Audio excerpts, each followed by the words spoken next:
Well, good evening, everybody. We'd like to welcome you back to the Trampled Underfoot Podcast show. And your hosts are Mark Lindsay and Eloy Escajedo coming at you Tuesday evening, 9:30 Eastern, 6:30 Pacific Coast time here on YouTube.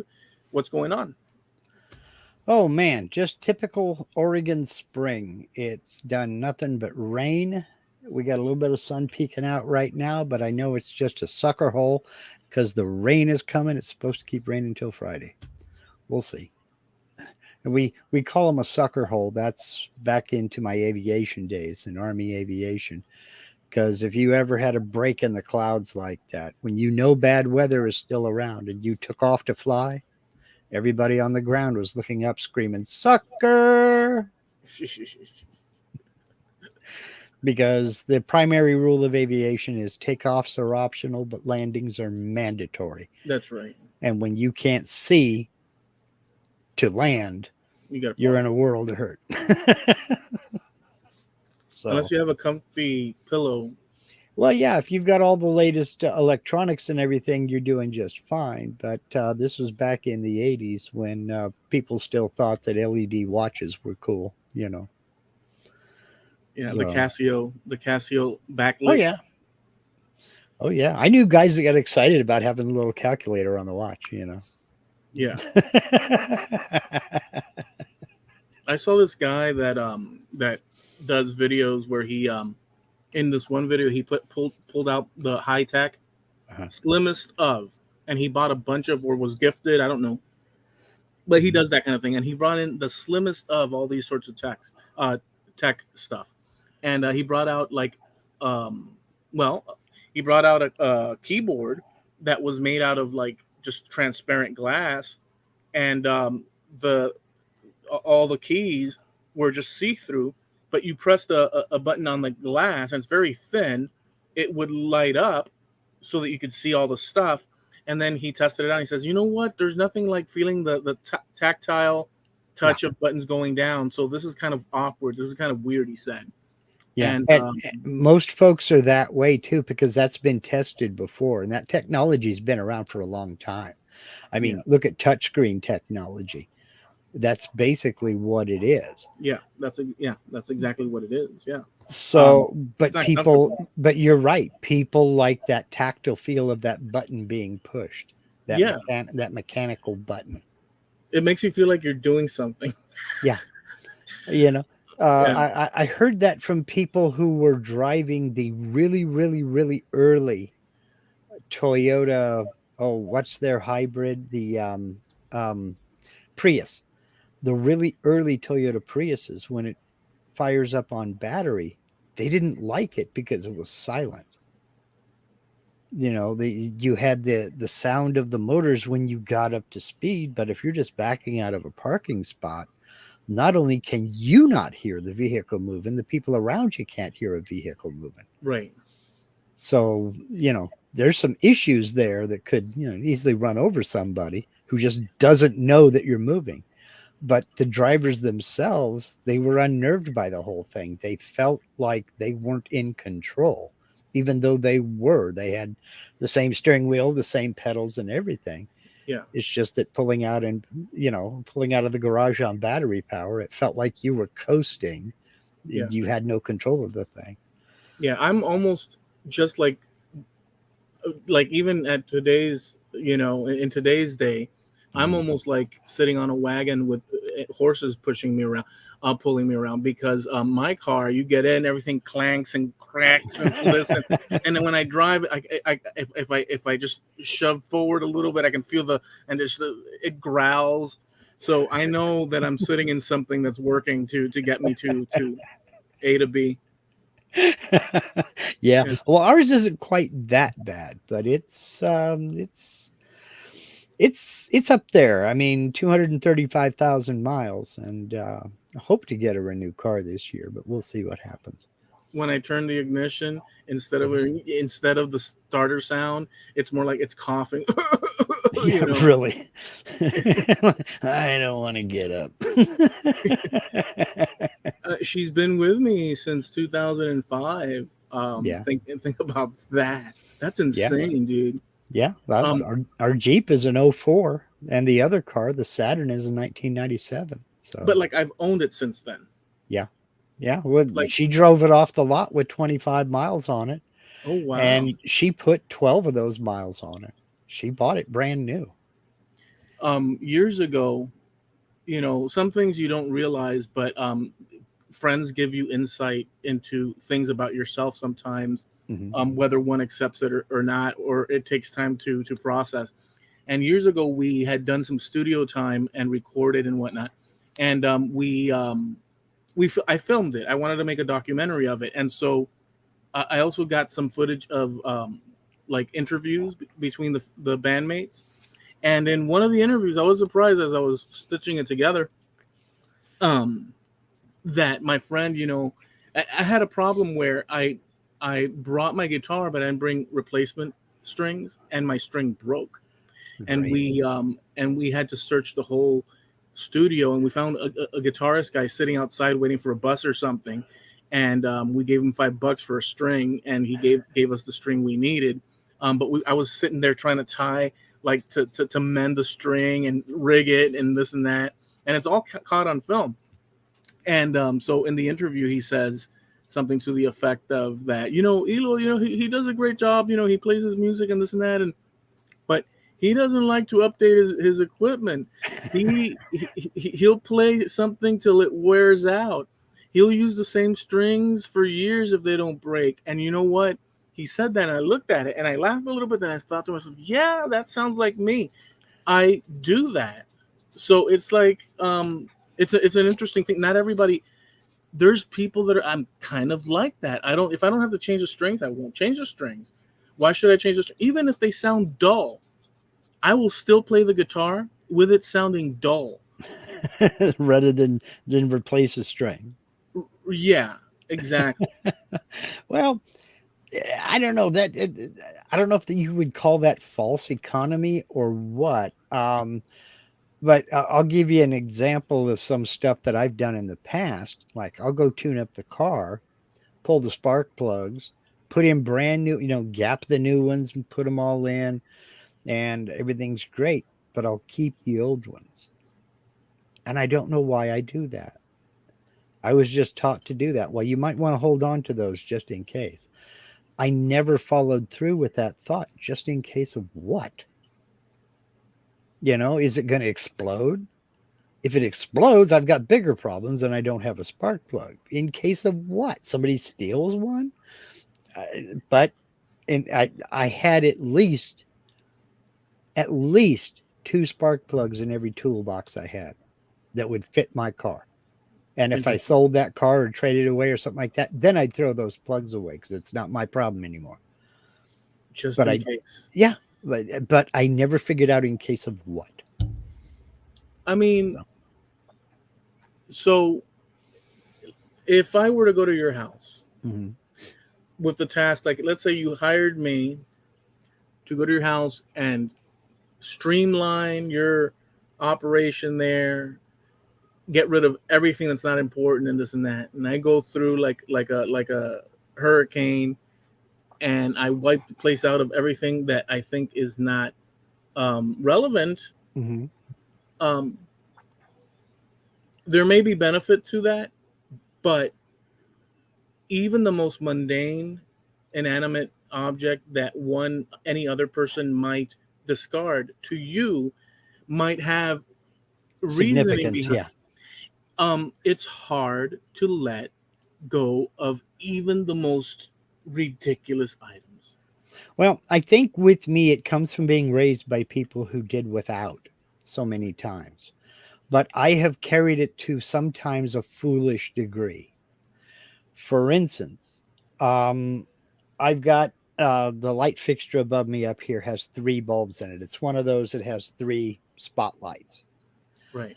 And we converted 100% LED in this house. There is 1 incandescent bulb in the oven, and there are 5 incandescent bulbs in the chandelier because it's an oddball size. And I'm waiting on her to decide how she wants to swap out that light fixture. And I can't find LED bulbs to go in there. So, but I took out 3 of those swirly fluorescents Yeah. to put in these LED bulbs.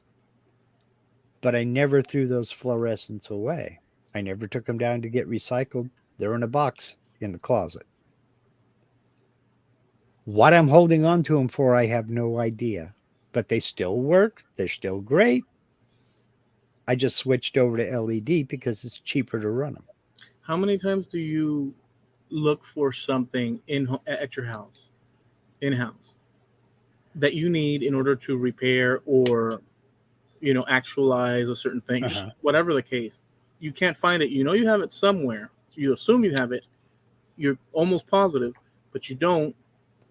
You can't reach it for whatever reason, and you go up over to the Home Depot or the this or that.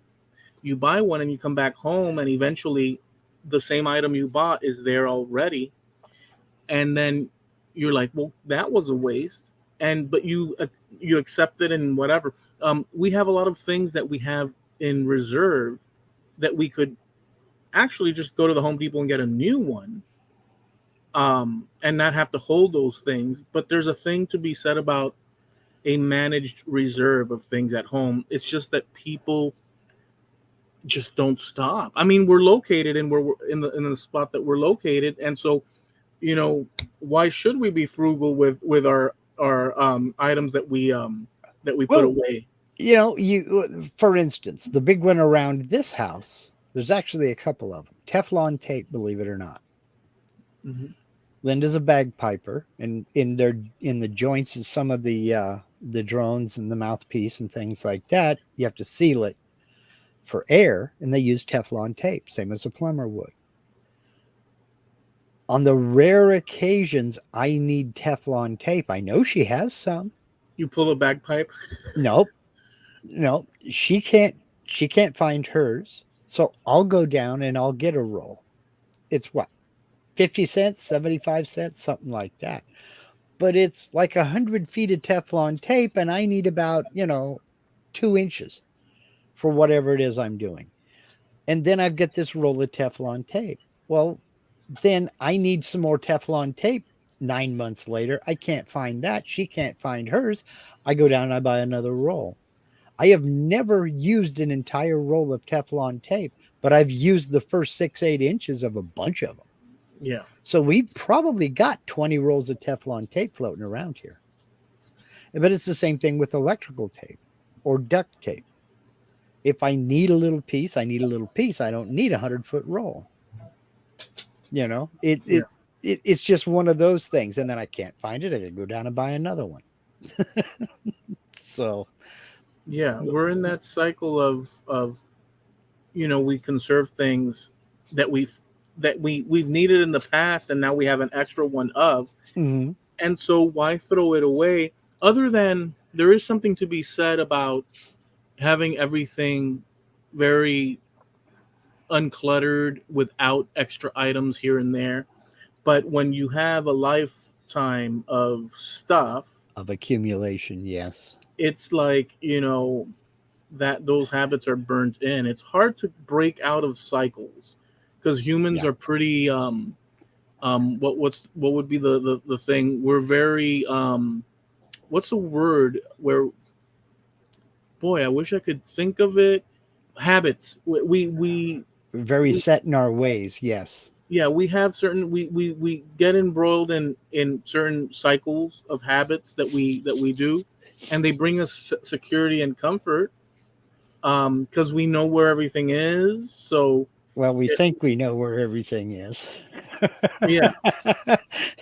But that's another failing of mine, because where is it? I just had it. It was right here. Where is it?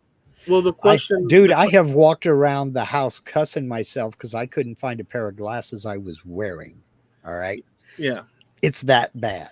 My kids got me for one Father's Day. They got me a coffee mug that says my "Where the hell did I leave it this time" mug. Yeah. That's me. That's my life. I mean, is it worth turning your house upside down in order to find that item? You eventually break down and say, well, not that item, but I'm saying in general, like, you have it at home, but some things you figure, you know what?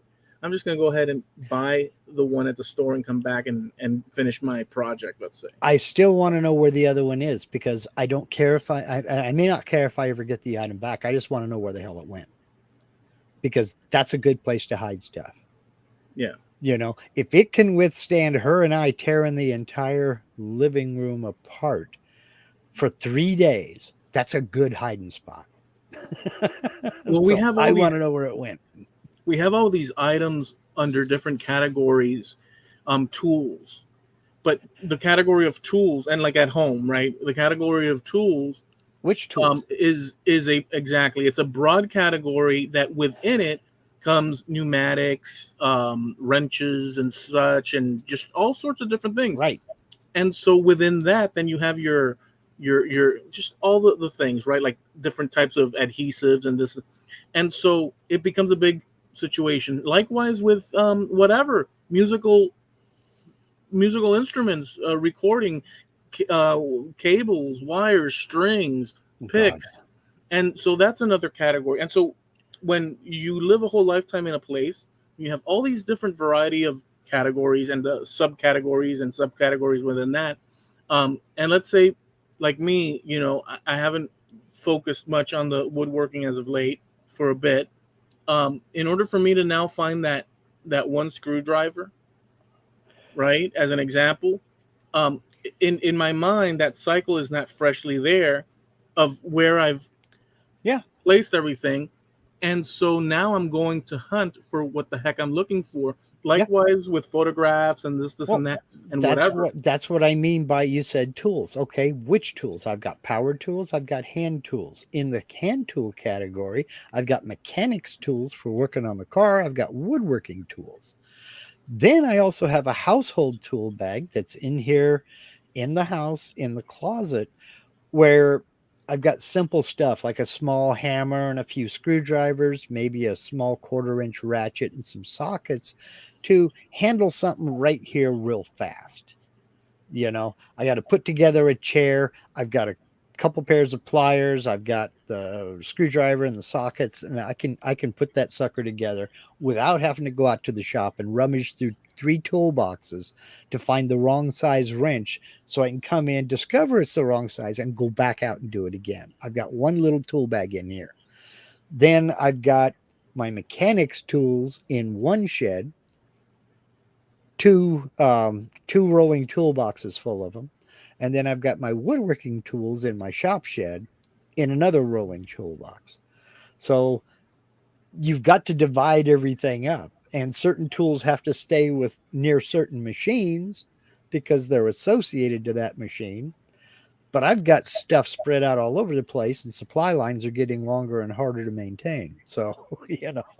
Then there's another issue on this topic of, I guess you could call it, conserving items that would be better used in future applications, or you could call it hoarding, whatever you want to call it. But then there's the case of you, in time, throughout the years, acquiring things that if today you throw it out, it's actually it's more difficult to find and probably more expensive, and you already have it on hand at home. So you end up saying, well, I'm not going to toss this, and you put it to the side. You may not need it for another 59 years, but you know that currently the price, like wood, you know, wood is an example. You know, wood was nothing, you know, especially construction lumber, you know, especially for one-off projects and whatnot. So your 2x4s were laying around and stuff, and you had them sitting there, and you grab one, and you had but now, handle with it's care. Gold. Yeah, it's gold. And I've been hauling around wood for various projects, and just because I could get my hands on it at the time, I've been hauling around wood since we left Germany in 1992. So, you know, I'm finally using some of this wood we brought home from Hawaii when we left Hawaii in 1998, and making various projects with this stuff. I mean, I've still got a little bit of white oak from Germany. And like I said, we left Germany in 92. So, but It's, oh, I'm going to save that for a project. Well, it's time to start using it, because if I don't use it now, it's not going to be too awful long. Somebody else is going to come along and decide what to keep and what to throw away. Yeah. So getting rid of it now is the better bet, and make something that somebody actually wants, Well, if you're so inclined, Mm-hmm. because the true, in my opinion, the true thing is whatever you feel like.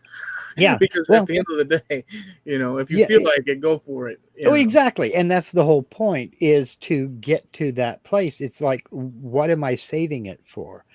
Before, my attitude was, I don't care if I use it. It's mine and I like it. That's good enough. And Well, it is. now I'm at the point where that's not good enough anymore, because it doesn't do anybody any good if it's just sitting there. It's kind of like having a talent and not using it. To me, if you have a talent and you don't use that talent, it's a useless talent. Okay, great, you can do that. But if you're not using it and sharing it with people, what's the point? You know, so I'm kind of that way with my wood collection now. I'm making stuff that I've wanted to make for a long time, and I'm actually putting it to use. So where it's, instead of just a chunk of wood, it's actually something that somebody would want. Right. Turning it into something of value, for yourself and other people, and the Yeah, satisfaction of that. exactly. Yeah. You know, So so not only that, it clears out room for me to bring home more stuff. Now, actually, yeah. I've been kind of on a thing, my shop notwithstanding, because there's still a lot of things I got to get from my shop. But I've kind of been on a let's get rid of that kick. You know, I'm on I'm chomping at the bit to get out of our storage unit. We've had a storage unit for 9 years. And that's another aspect to think about. Changes in interest, because there's a good percentage of the stuff in that storage that I could just haul straight to the dump and it wouldn't hurt my feelings right now. I used to be real big into camp trailers and wanting to build camp trailers. Well, I'm past that now. I got no interest in it. So I've got a lot of stuff in there that has to do with trailers that I just don't want anymore, but somebody out there needs. Well, let's get it up on Craigslist and get it to them. Yeah. So, Um, so switching subjects for a moment here. okay. Just an interesting little side note that happened. So I went to the supermarket and am grabbing the stuff I need. I took the basket because I just needed a few little odds and ends, and I went down the aisle where the oil is at, Uh, and I went to get the smaller bottle, and I reached out to get the smaller bottle, and it was vegetable oil, and I reach out to get the vegetable oil, and I look at the tag, the price tag, and it said six something for the small one like that. I forget uh, the volume, and then I looked down and I looked down at the bigger bottle of the same one, and it was like $1.50 less. yeah. And then I look up again at the small one, and automatically I'm starting to think this is messed up. Um, and I didn't want the big bottle. I wanted the smaller bottle, and I was calculating out that the smaller bottle was incorrect, and it would be even $1 less than what it's showing there, because the prices were um, inverted, you could say, but it couldn't be worth the five that it looked bad. So I walked over, and there was this worker there, one of the managers, and I said, "Oh, look, I'd just like to ask you about this. Is this correct?" And she looked up. She did the same thing I did, Uh-huh. and she scanned them. She said, "Sure is. Somebody messed up over at the whatchamacallit, down at the warehouse where they print these things out and the tabs and whatnot." And I ended up getting the big one, because I mean you're getting like twice as much for a Hmm. dollar, so you end up spending. But But my conspiracy mind came in, but then oh yeah, my conspiracy mind came in, thinking, they just did this because they want you to buy they want you to buy the bigger one or whatever, or pay more for the little one. But then I thought to myself, people kind of aren't that great at making things, doing the right. People screw up a lot. So this is just a total screw up. But the point is that I got the bigger one. And further than that, the point is, have you ever gone in and purchased or wanted to purchase something and you see that the price is completely wrong? Are there any Oh, stories? God, yes. My father was in retail for 35 years. He worked in grocery stores. And what you experienced was not a mistake. It was not a screw up. It's done intentionally, and it's called volume pricing. The reason that big bottle costs less than the smaller bottle is because it costs the company less to put more in a bigger bottle, because they've got to get that many more bottles, that many more caps. They got to print that many more labels. They got to put more engineering into the crate that they have to put it all in to get it to the store without bottles of oil breaking. It costs them more to make that little bottle than it does to make that big bottle. Now, can I ask you a question about Sure. that? Sure. So, okay, so fair enough. I see the logic behind that. But I have in a supermarket a situation like that where the bigger item, because I would assume, and you tell me, but I would assume that with these companies, you basically, they set it so that people understand the reasoning behind, $5.99, $7.99, and so on, where that's the typical thing. But you're saying that there are cases where that's the case, right? Yes. It's Okay. not always that way, but with certain items, and this is especially true where you have glass packaging. That glass is expensive. That's why just about everybody's gone over to plastic, because it's cheap. But in situations where you have, if you look at a jar of olives and you get the little bitty jar that's got maybe 24 olives in it, the little bitty one, Mm-hmm. look at the tag on the shelf, and you'll have, most stores have it. In fact, I would venture to say almost all grocery stores have it. It's called unit pricing, and it'll say something like $1.05 per ounce. Then you look at a big jar, and it'll say something like 63 cents per ounce, because they're selling more product in a larger container. It costs them less to sell more product in that bigger container. It's Yeah, kind. but Mark, have Yeah, you? but other times the store will do that as well, because the store doesn't want to sell those little bottles. They want to sell the big bottles. So they will purposely raise the price on the smaller bottles to discourage people from buying them, Okay, that would because be they don't want more to stock them. They don't want to stock it, but there's that. enough of a demand they have to. Okay, so that would be more reasonable if I had to pick from the ones that you just said. What Mhm. you're saying, because I've always seen, um, I've seen mistakes, but I've never seen a smaller can of spaghetti being more expensive than a large, unless you cross company. Like let's say you go Yeah. from Chef Boyardee to whoever, Yeah.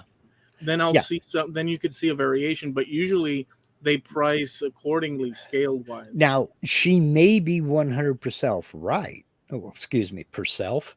Come on, Mark. She may be 100% right. Maybe they did make a mistake. And I'm not saying that errors don't happen. They do, because the computer is only as smart as the person punching the buttons to input the information. But volume pricing is that way. You will occasionally see a larger size of something sell for cheaper than the smaller size. And there are several reasons for it. One of them is the cost of packaging and transportation, and the other is to discourage people from buying that.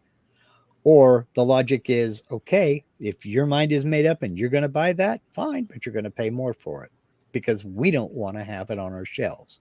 We want to put something else there, but there's enough of a demand, we have to carry that, so you're going to pay for it. Well, to be completely or better accurate, all the brands next to it, which are the same brand but different oil types. Yeah. So I was looking at the vegetable oil. They Mm-hmm. had the peanut oil and this. they all had the same problem. So Yeah. it to Well, me, I think it's some guy in the warehouse. They're shortly staffed, and they just that's running numbers. that's entirely possible. But also, you mentioned it's all the same brand, just different types. There's Yeah, also contracting with that vendor. A lot of times, a vendor will say, mark this down, and you'll get credit on the back end because we want to push this and get it out of here. So they'll do that as well. You'll see.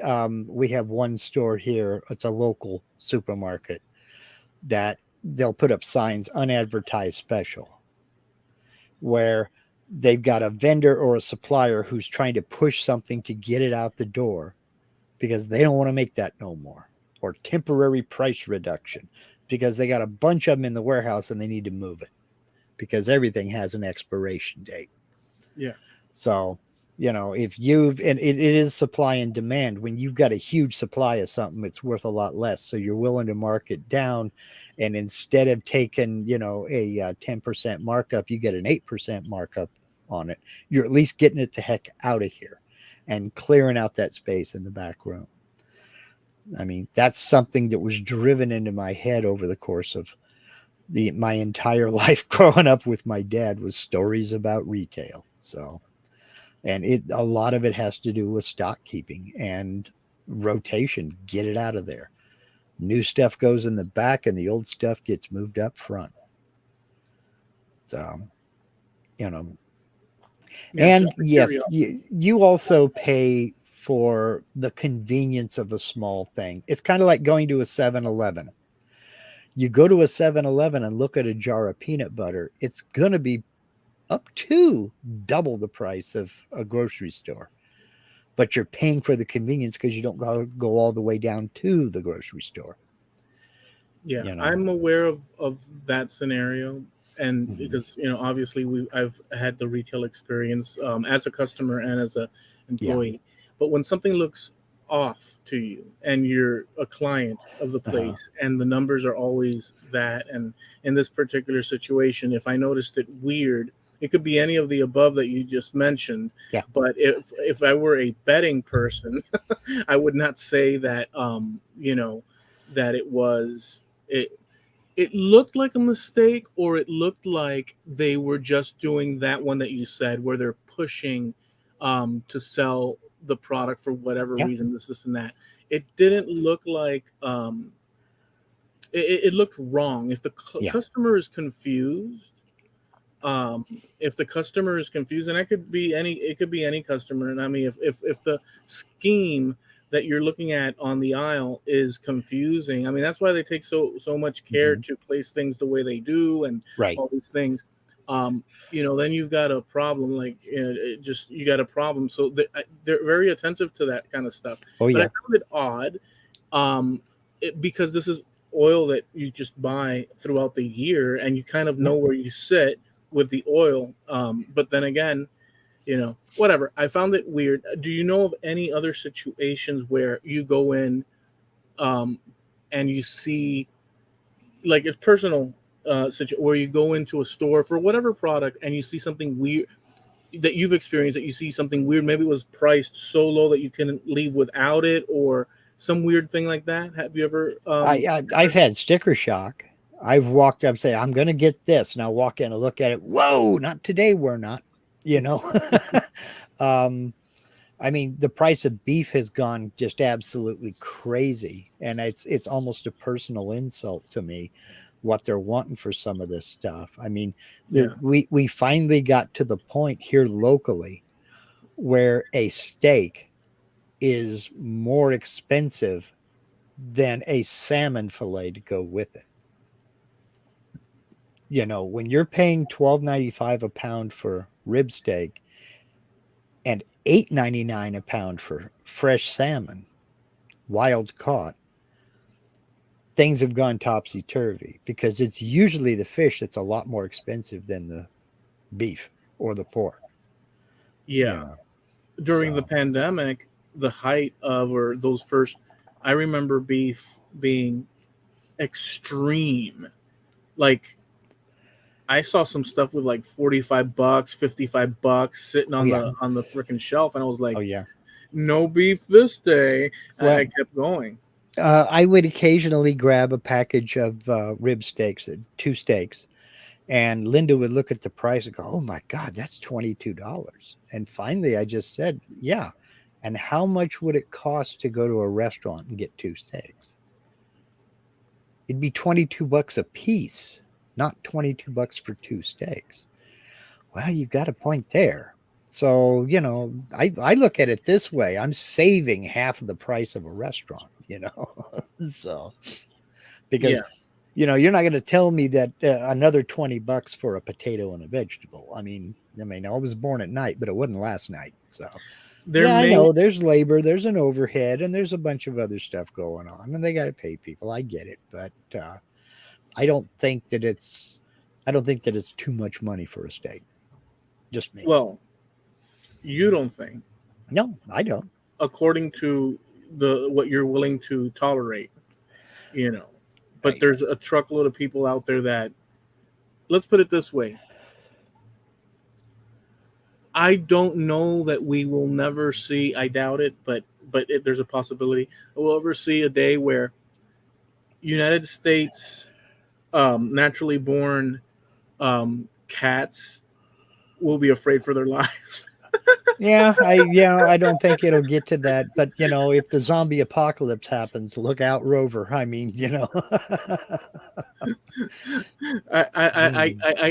would scratch that out. Although there's always an option, but the safest animals, it's the best place to be a cat is probably well, there's a few places, but yeah, yeah, there's yeah, a few places that it's not so good for the yes, longevity of the feline. exactly.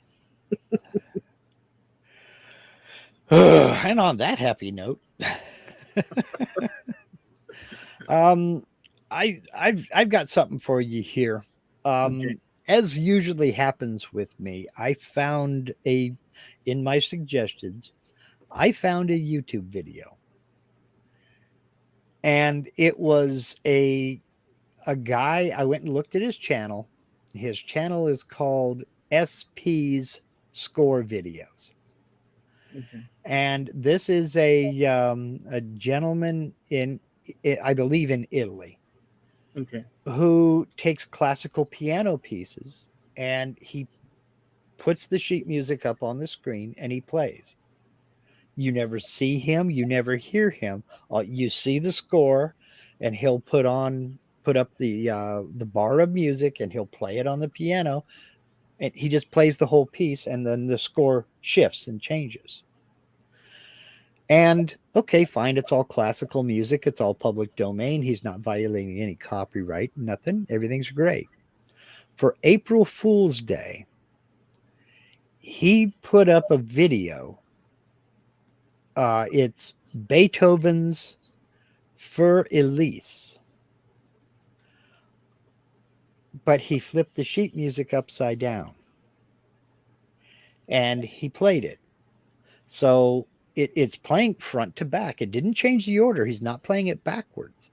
But all of the notes he was playing with his left hand, all the bass on the piano, he's now playing with his right hand on the higher keys. And all of the lead parts that were played with the right hand in the higher register are now being played with the left hand. Okay. And it's a completely different tune. Yeah. It's 100% different. And Für Elise, if you're not familiar with it, that's that. Farashaka, No, Farashaka. it's da da da da da da da da da da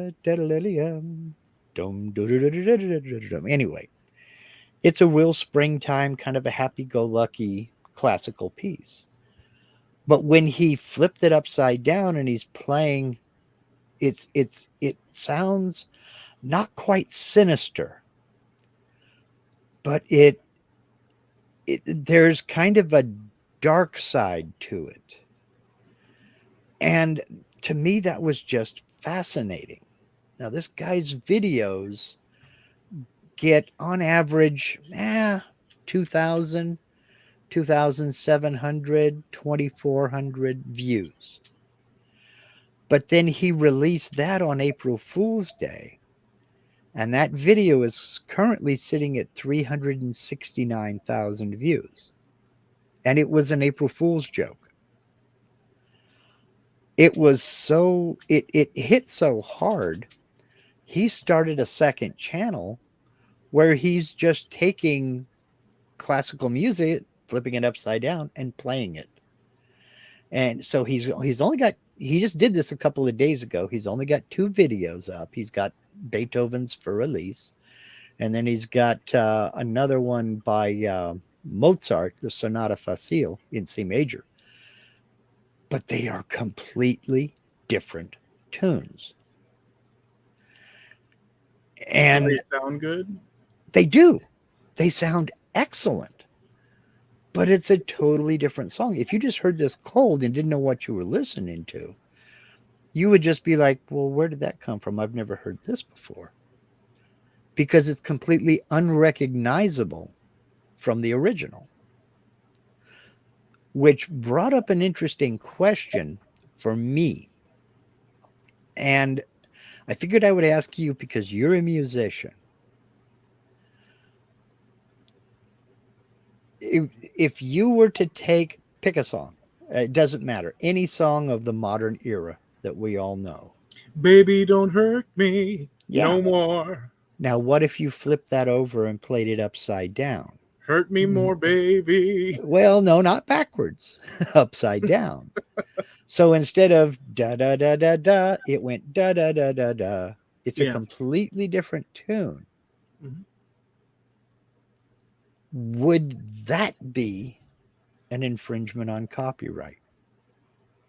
No. Because it's such a derivative to the extreme amount, but they could probably bring a case to court, but it is very derivative. Or not derivative, what's the word? Parody. It's so extremely parody because you're totally ruining the whole theme. Well, that's the thing. You're not ruining it. Yeah, you're ruining it. Hold on. You're ruining it. Okay. It's being translated from me to you wrong. When I mean ruining it, I mean that the original intent, since it looks nothing like it, by turning it around, it's completely foreign from what the original intent was. So so I use the word ruining it, but you get the point. I'm not saying I do get the point. Yeah. I do understand, but one of the clauses within fair use is transformative work. Yeah. That everybody would have to agree that is absolutely transformative. There's no other way around it. It's it's completely. They could probably argue it in court and say, well, all he's doing but it's just the act of turning it around is in itself a complete dismantling of the original concept. Right. Because it's still playing in the correct order. It still starts and flows in the same direction at the same tempo, everything else. It's just the bass notes are swapped around with the higher notes, and it's a completely different tune. And it's what I'll do is I have the video up here on my screen. I'd like to see that. I will post the Für Elise video. I'll post it over on the Trampled Underfoot Podcast Facebook page. And for comparison purposes, I will post the played the correct way. He's got that over here, right side up. So I will post both of those videos. I'll post the upside down Für Elise first, and then down on the comments, the first comment, I will post the normal way.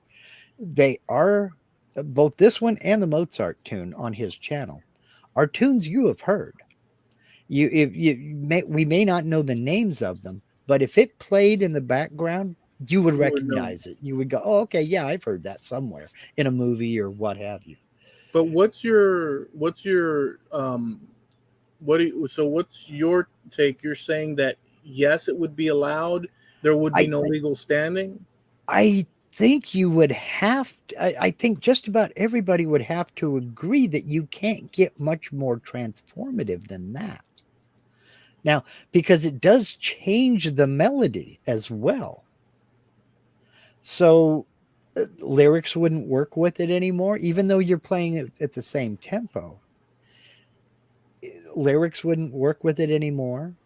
You would have to be able to make up new lyrics because it has the tempo is the same, but the meter is a little bit different. You know what I mean? Let me extend that. Okay. Well, go ahead. Go ahead. Go ahead. Go ahead. No, you were going So, to say something. so, I want so to you, extend something after. so the original lyrics, I don't think would fit the melody anymore because the melody has changed. Okay. And you'd have to see the two videos and compare them side by side, the way it's supposed to be played, and just by flipping the sheet music upside down. You'd have to see to hear the difference to see what I mean. If they reverse it, I mean, it's not the same song anymore. Right? Exactly. Even And though they're taking the same notes verbatim, but they're doing it the other way. It's just it's. I think that there wouldn't be. But lawyer, just the whole, yeah, it's possible that they can find a way around it, but it's a tough one. but this has become something that's kind of, I wish I was a musician. I wish I could play an instrument because there are a few instrumental tunes that I would like to see played that way. If you were to take, so what I was going to ask is, if you were to take, this is broader, but just to see what comes of it. If you were to take a full-length movie Mm-hmm. with the audio, the visual, and music track included, and you would put it up on YouTube, and you would prior reverse it all so that the end, so it's playing backwards from the beginning all the way to the end. Yeah. Would that, and even let's go further, and you made your own DVDs and published them, physical copies, but it's all in reverse from back to forth. What would you say? I know, by the way, before you say, I know the weaknesses in from this. I know some weaknesses in assuming, just so that you know, but I'm putting it out there to see what you come at. I think that has already been tried once, but I don't remember if it was on YouTube or Daily Motion or Vimeo. It was on a video a video site like YouTube, a video service like YouTube. Okay. And it was hit with a copyright strike and they took it down. And the reasoning behind that was it would be very easy for somebody to take that video, download it, flip it the other way, and there's their free copy. So, and that's why I was being specific about this. They're not playing it backwards. They flipped the sheet music upside down. No, I understood your point. I just wanted to well, that's for the listener. That's for the listener. Yeah, I just wanted to add more to the conversation and see what you'd say with this. But it is a different situation because you're also can you think of any other reason other than they can take it down and reverse it and stuff? I thought of a couple of others, and I just wanted to see if you could. Well, I just wanted to see if you would come to those conclusions as well for the heck of it. That was the main argument given in this case, and I really don't remember what it was. I for some reason I want to say it was a Disney short, like a Mickey Mouse cartoon or Donald Duck or Chip and Dale or something like that. But basically, it was spun around backwards, just like you said. The end was first, and it played through to the beginning, and then posted. It was up for a couple of months before it was finally taken down. Yeah. But this was several years ago. I mean, we're talking like 2012, 2013, if I remember correctly. And that was the main reason given in the article I was reading about it, was because the copyright claimant claimed that it's too easy to just download that video and reverse it again, and you've got a pirated copy of the movie or the show or So whatever it was. so well, before I say the other reason that that's not that's wide open for problems, but have you seen where they post a movie on YouTube and they slow it down so Yes, that you've seen those, right? And then I've you seen can, that.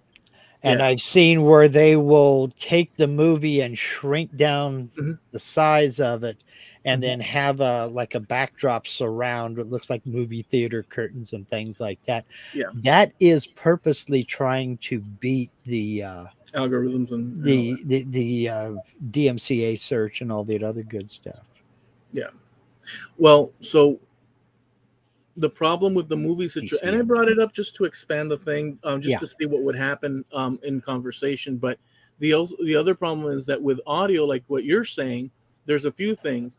The guy is playing it himself, so the audio right, is coming from his right, production. Um, but in the case of movies, you're actually the main culprit of possible weakness is that the images are not yours if you right, reverse it and put it out. So right, they can get you on images right off the bat because it's a visual situation. The right. audio, maybe not so much, but for sure the images, is a problem because even if you reverse it, you could still say, well, no, Right. you're taking images from. So video, since it's multimedia, it's more problematic. But the guy Yes. scenario that you're talking about seems, I don't know, maybe they can get away with it because I Well, don't see that, in his particular case, there's nothing to get away with because he's the performer. He's not taking the London Symphony Orchestra and using them. He's playing it himself. The music is in the public domain because it's well over 200 years old. right. So these are legitimate uses of the music, and since he's the performer, he can copyright his performance Yeah, of it, but he can't copyright the song. He can copyright his performance. right, right. So he's fine. But I was thinking somewhere along the lines of if you were to take the music without any vocals to Hotel California, for example, and play that upside down so that notes ascending would actually be notes descending, it would not sound like Hotel California at all. It would not even be identifiable unless you really knew what you were listening for. Is that a violation of copyright, or is that transformative enough to fall under fair use doctrine? And that would have to be decided in court. I mean, I don't expect you to have the answer. And Well, I don't, and I, I I sure don't have an answer. we, But we can sure have an opinion. right. Well, so yeah, so like I was saying, because of that being reversed, like you're saying, it's so radical Mhm. from its original thing.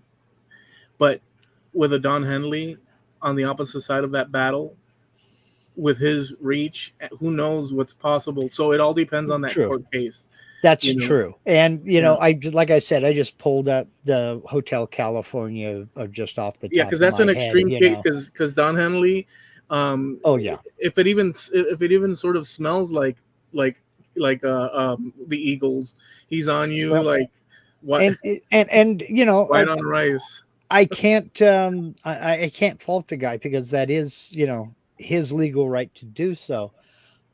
But Can't I take it with don't you, I man. don't know how anybody could argue that's not transformative. Can't argue it's not transformative because You it know. is transformative to the extreme, and it's not even melodically the same anymore. Yeah. None of it is the same anymore.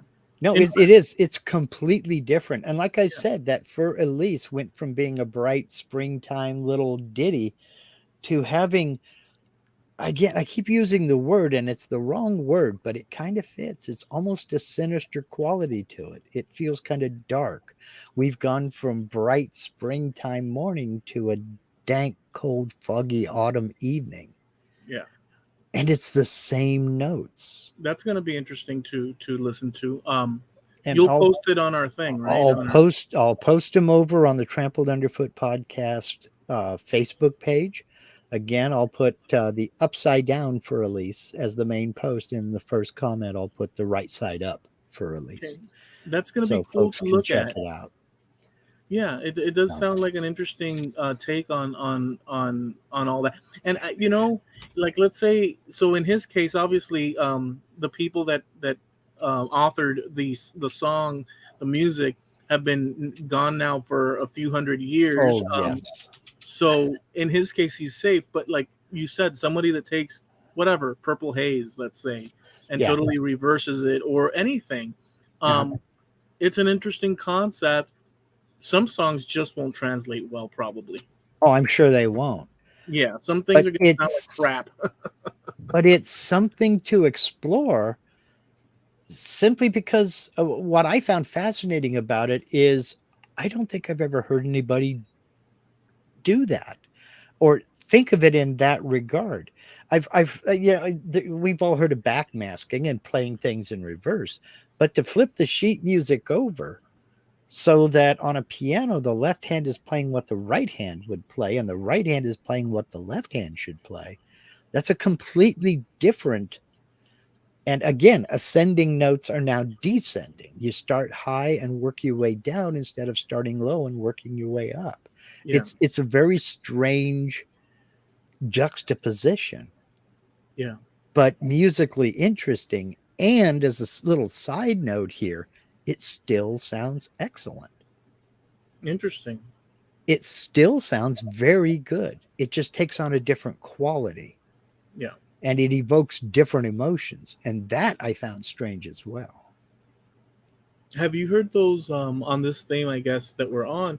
Have you heard seen those YouTube videos where people, like, there's a few people doing it where they'll take Ozzy Osbourne and like Tina Turner and then sort of squash them together by clipping things and mashups.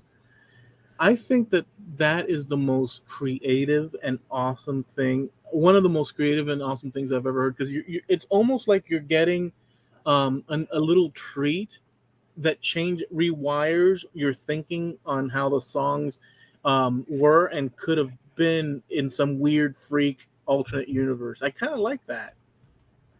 Yes, I do too.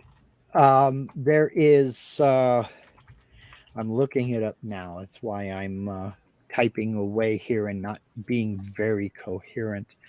Because I'm looking for something to make sure I get it correct.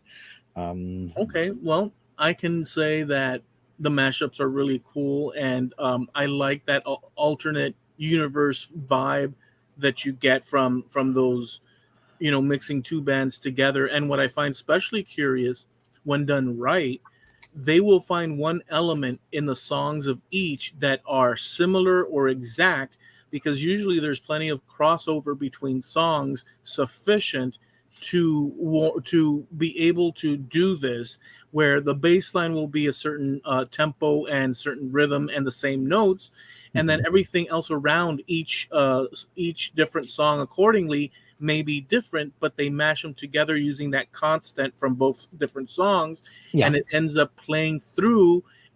You can hear where something would, when you listen to them, you can see, oh, this is where that comes in, but it's not coming in. Now we're hearing the Temptations, and what happens is that it really is a brand new a brand new way of enjoying those tracks that was unintended, obviously, before. It's such a creative process. I would consider that, what's the word that you use? Transformative.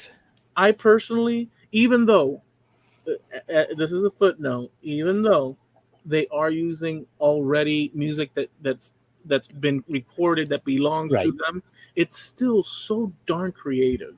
It is. It's very creative. And I know there was a bit of a controversy when that first started happening, but I've not heard of any court cases being fought, won, or lost over it. Yeah. I don't know. It's not much of a thing anymore. It still kind of is, but not as much as it was about 10 years ago. But there are still a few. And there is a guitarist by the name of Justin Johnson. I've Okay. talked about him before. He was the guy who went viral on Facebook a few years back playing the 3-string shovel out on his Yeah. deck. Yeah. He did a mashup. It's him sitting there playing the guitar, where he took that Chet Atkins song, Mr. Sandman, and he mashed it up with Metallica's Enter Sandman. That's So great. it's Enter Mr. Sandman. That's awesome. Mr. Sandman, dream me a dream, make him the cutest that I've ever seen. And it's actually pretty good. It's all done on an acoustic guitar. It's about 2 minutes long. Just search for Justin Johnson if Chet Atkins played in Metallica. It's actually very good. Nice. But some of those mashups don't work very well. I Some think don't. it's a good idea, but they don't really match up. But some of them are darn good, and you would swear the song was written that way or Some should have been written that way. some people do a better job at it. The ones that are really good are paying attention to. So you can see some people that are doing a half-ass job, but there's one or two channels that really are focused on fixing the tempo so that both match and this and that. And those you can just swim through and enjoy. So that's another little thing of people altering, um, content that's been out there. By the way, we would never have used the word content in the past to Yeah. refer to, Yeah. reworking of things. This is a brand new term that we use. It's been around, but the application of it now we use it in so many Yeah. different places. We never referred to content on television. Yeah, It was a TV show or a TV program. yeah. It's really weird how that kind of stuff. Yeah. Well, I still use old school language for that. I mean, I do a live stream every Sunday and I still refer to it as the broadcast. Yeah, I'll get to that as soon as we finish the broadcast here or something like that. So yeah. it's I don't know. It's strange, but to me, this is the definition of art.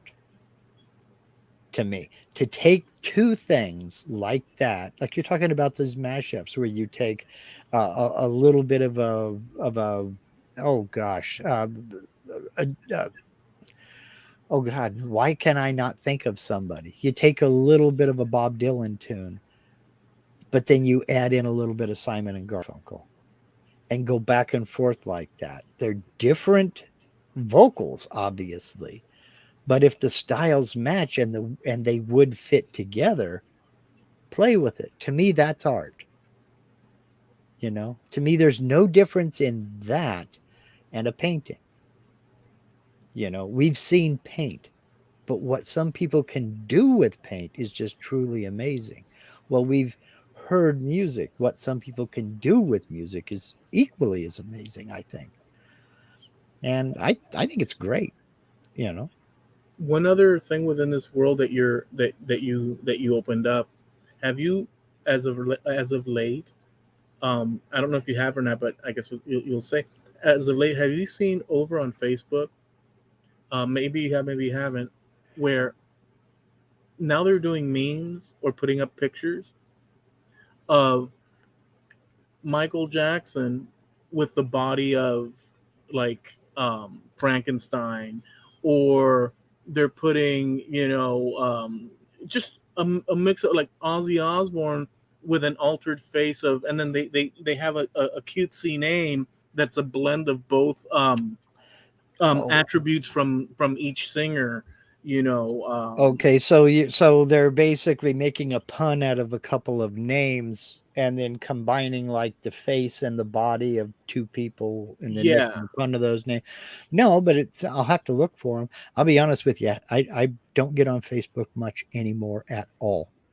there's a At bunch all. of them. There's a bunch of them that have been. I've seen a few friends posting them, Mhm. and they're kind of like little posters, with let's say Michael Jackson, and then but they'll mix it with another famous, and it's quite weird. I mean, I wish I had a specific example, but since you brought this whole thing about sort of like mashing stuff, or just the whole idea of taking and reworking things in different ways.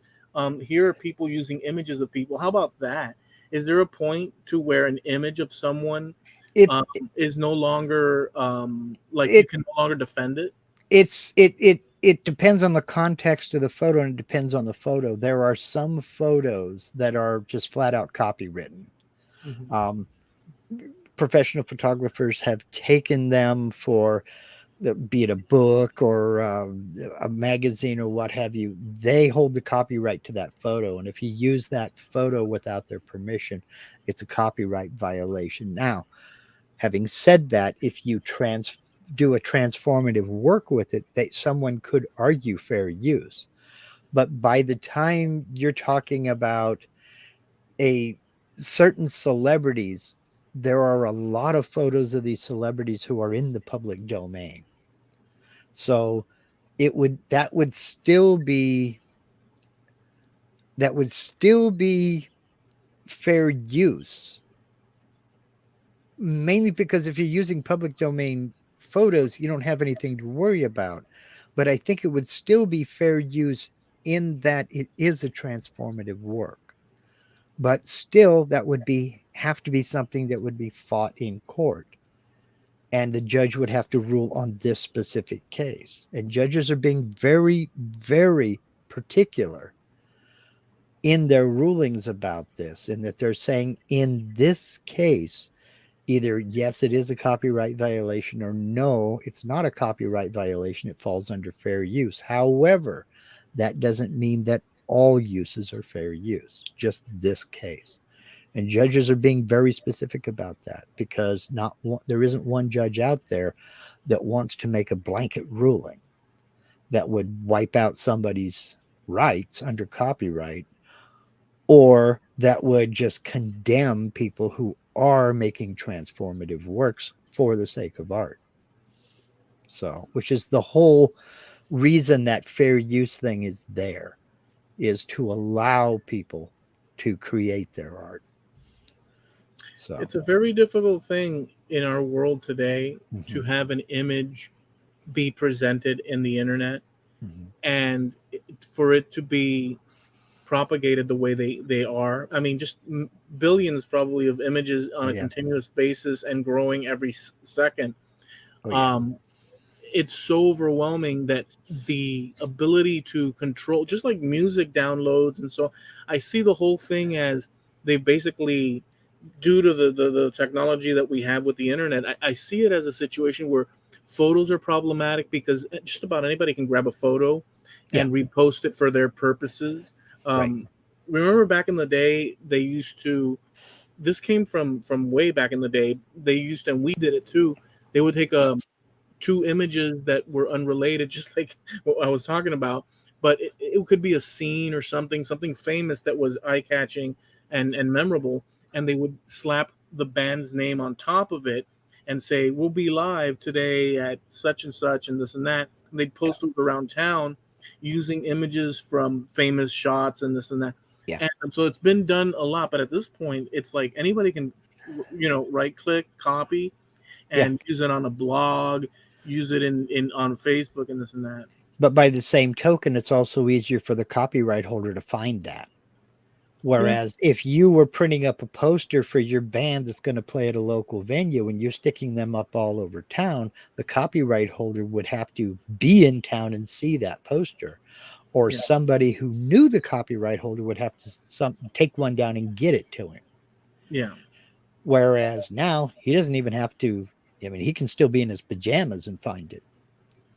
And there are some publishers that they have a department that's what they do. They go around looking for that kind of thing.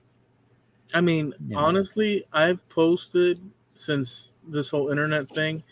I've never seen somebody. That doesn't mean it doesn't happen. I'm sure that there's people righteously defending their images, but I'm just saying that because of how the proliferation of freaking images out there, it's almost like a far gone conclusion for the most part where images are like just spread like wildfire, you know. And that's why software has been developed to crawl the web looking for that.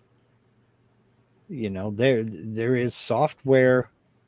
It's you load photos into it, and it will go onto the web and just crawl the web looking for instances of that photo, and then send you a report if it finds one, or just start cataloging websites where that photo is there.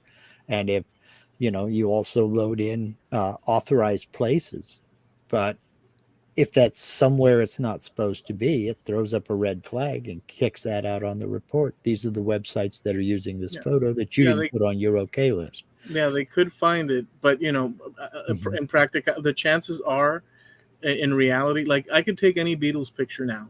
You tell me if this is true or not, or if you assume that it not be true or true. I could take any picture now of the Beatles.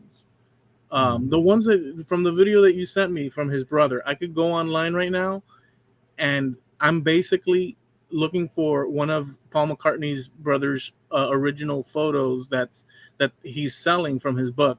I could go without even looking. I could go knowing I could go and I could right click, copy it, and repost it. Write a blog about it. This and that. I've propagated an image that's copyright.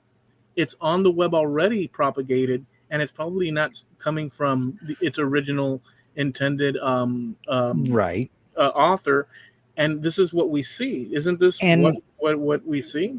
Yes, it is. But then you have to get into context, because if you are using that picture to say, I read this book by Mike McCartney, he's documenting his growing up with his big brother Paul, and this, that, and the other. Mike McCartney has to stop and think about it. Is this the hill worth dying on? Right. You're using that picture without authority, but you're basically advertising his book. So he has, and that's down to the discretion of him. He may be just perfectly fine with it, but then again, he may not be. I'll throw you an example, and this is personal. It happened to me. I discovered it about 3 days ago. Okay. I have a YouTube channel where I'm known for doing beginner software tutorials. I got a comment on one of my videos saying, thank you for doing all these. I got sent over here by this other channel that I'm not going to name. Okay. And I'm like, wow, I've never heard of this channel. I'm like, thank you very much. And so I went over and I checked out that other channel. It was him. And it was it was another person entirely. Okay. And the video is playing along, and they start talking about this software. And this person says, and if you want to learn about this software and learn how to use it, you have got to go over and watch Mark Lindsay's videos. And I put a link in the description. So full credit. Right. And link down in the description of this person's video. And then about 5 seconds later, there's a little bitty clip out of one of my videos explaining a point that this person was trying to get across. And it's about a 3-second clip. Now, I have no problem with that. The only problem that I have is they didn't ask me first. Now, I'm okay with it. But I need to get a hold of that person somehow and let them know that just because I'm okay with it doesn't mean the next person they try this with is going to be okay with it. Ask first. Just ask, that's all. I would say yes. And it was done very tastefully. The context was great. I have big credit right there on the screen, right there as I'm talking. But I wasn't asked about it, and that bothers me. Is this the hill that I'm ready to die on? No, because I don't want to be that guy. I could hit her with a copyright claim. I could hit them with a copyright strike. But I don't want to be that guy. It's going to be down to saying, look, thank you for the shout out. Thank you for the links. In the future, ask first. I'm good with it. I'm not asking you to take it down. I'm not going to hit you with a copyright strike. Just next time, ask first. So That's interesting. I have a similar thing. Um, I have 3 videos that when you go to the copyright thing to check if somebody's ripped you off, I have 3 videos that have been taken 100% of the videos, really, and I've not taken them down. The 3 videos are one, the history of the electric drill. The other one is how to make a just it's like some sort of the wine bottle thing where you cake on plaster on it and create a nice little thing. And then the third one is my parents' trip to Colombia that I worked on and with the original footage and all that. And I'm not taking them down. 100% of the videos. 2 of them are in the woodworking realm and one is on a personal level because it's my family history where they go and take a visit to Colombia, vacation in the 70s. And for the 2 other ones, they've got like 50 views on both for the past like 2 years. And I keep a watch on just to see, but they copied it over and you go to their channels, it's like it's just like a whole thing there that nothing is making, like it's useless. So I haven't touched it. The one about my parents' vacation is a person that it appears that like they're Colombian and they downloaded it and re-uploaded it on their channel, and they're aware they wrote original video information here, they gave all the credit there, and I thought to myself, this is my personal this and that, and this is personal, this is not like the woodworking thing. Even still, it's still personal, but this is like uber personal. And I thought to myself, this is history, this is a history of my family, and this person found it of value for whatever reason. Their channel is nothing to write home about. I don't know and my intent is to propagate the story anyhow. So in this case, they're not really profiting from it. I said, you know what, let's leave it. So in that case, but that was like you said in your case, it was your personal decision given the facts that you saw. Now, and that's as it sits right now. This is subject to change depending upon their reaction when I say, look, you do need to know that what you did was wrong because you did it without permission. I'm fine with leaving it up. In the future, ask first. The reason I'm saying this is because the next time you lift some video from someone else's video, they may not be so nice. I know, and you know, people who would immediately have just slapped a copyright strike on it. How dare you do that without my permission? You know, just extend the courtesy. I will return the courtesy. Chances are I'm going to be 100% behind you. I don't mind. Because it was very well done, very tastefully edited, took absolutely nothing away from me. My issue was I wasn't asked first because I believe in common courtesy. You know, if I want to borrow something from you, I should come ask you and not just come over to your yard, grab it, take it, use it, and then bring it back. That's, to me, that's tantamount to theft. That's the same as theft. You know, borrowing implies there was an agreement made there. Well, there was no such agreement. I'm willing to let it go because no harm, no foul. Just next time ask. That's all. I mean, so we run into the problem. So I'll ask you this, because it is a problem. So, um, you don't want your stuff taken. You've just Sure. explained. Yeah. And I agree with you. Mhm. But have you ever, without incriminating yourself, known someone within your sphere, not you particular, Mhm. not you, just someone within your world of possibility around you that has downloaded at least one song into their computer that they Oh, did not pay for? I know a bunch of people who have done that. I know a ton of people who have done that. Now let me go one further. But How about movies? oh yeah. Applications that that that Yeah. that should be Oh paid. yeah. Oh yeah. Oh yeah. But here's the difference. Those people are not putting those things up on a public sphere to make money off of them. But they're utilizing it.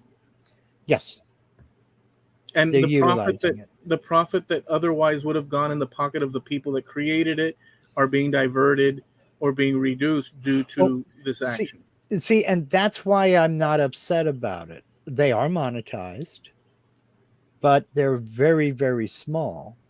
But that again doesn't take away anything from me because they went out of their way to let people and send people to that video to see the No, it's whole a thing. help. It's a help to you at True. whatever level My that they're doing. Yeah, my perceived slight was that I wasn't asked about it first, you know, I because understand. No, I seeing the understand. context, I would have said, yeah, go for it. No, And in fact, I probably would have sent them a copy of the original so they could have better quality. I mean, I understand, but Mhm. my point in adding that, which is an obvious point, Sure. because it's something that we all understand because we know, right? We, Right. we could be more specific about it. I'm just saying that none of us in this world, generally speaking, in this new tech world, are escape the clutches Sure. of guilt when it comes to, because what's happening is it's so go ahead. Well, I agree with that 100%. But again, if you download a song that you probably shouldn't be downloading, Not me. you're not then going to put it on on a CD and try to sell it. No, oh, but that's a good point. That's a good point because just as we're rounding home, I just Mhm. want to add this because it's an interesting point. That's true, Mhm. but two things. That's true, but technically speaking, in the world that we live in, if we look at it, it's still an injury. Sure. But it's not as bad as an injury, but is not as bad of an injury, still not bad.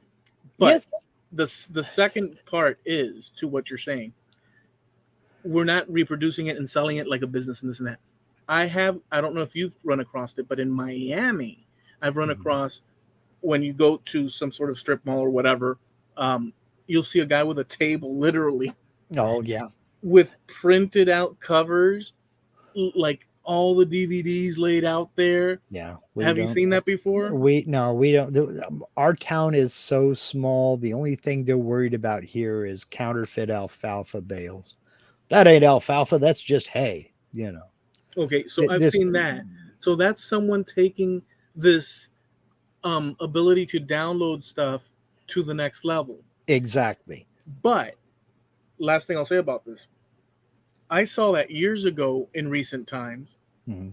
but because of how prolific everybody has roughly access to all this content, Mhm. that it's become a situation where it's so easy that there's no need for, and that's the same problem with musicians trying to sell their music. It's just so abundant, so the value or the want for people to exchange money for it, you'd have to be an extreme case fan Yeah. to go out and buy the box set with Right. all the stuff.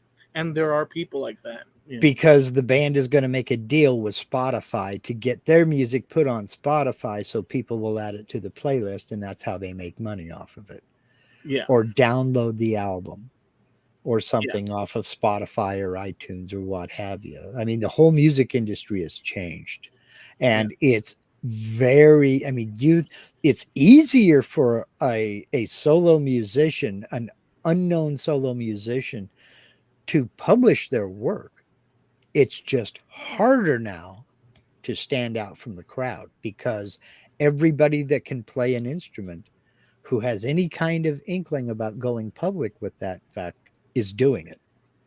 So when you have 10 million different solo acts scattered around the country, it's hard to be the next one to get picked up and go big. Well, look, that's hilarious, because if you were to go and rewind the clock 8 years ago, and you were out and about and you had a conversation with someone just randomly that you meet, having a polite conversation, you would maybe or maybe not, but let's say in this case, you would hand over the fact that, oh, and by the way, I have a YouTube channel. And they'd be, oh, a YouTube channel. Oh, wow. What's how do you get to it? And this and that.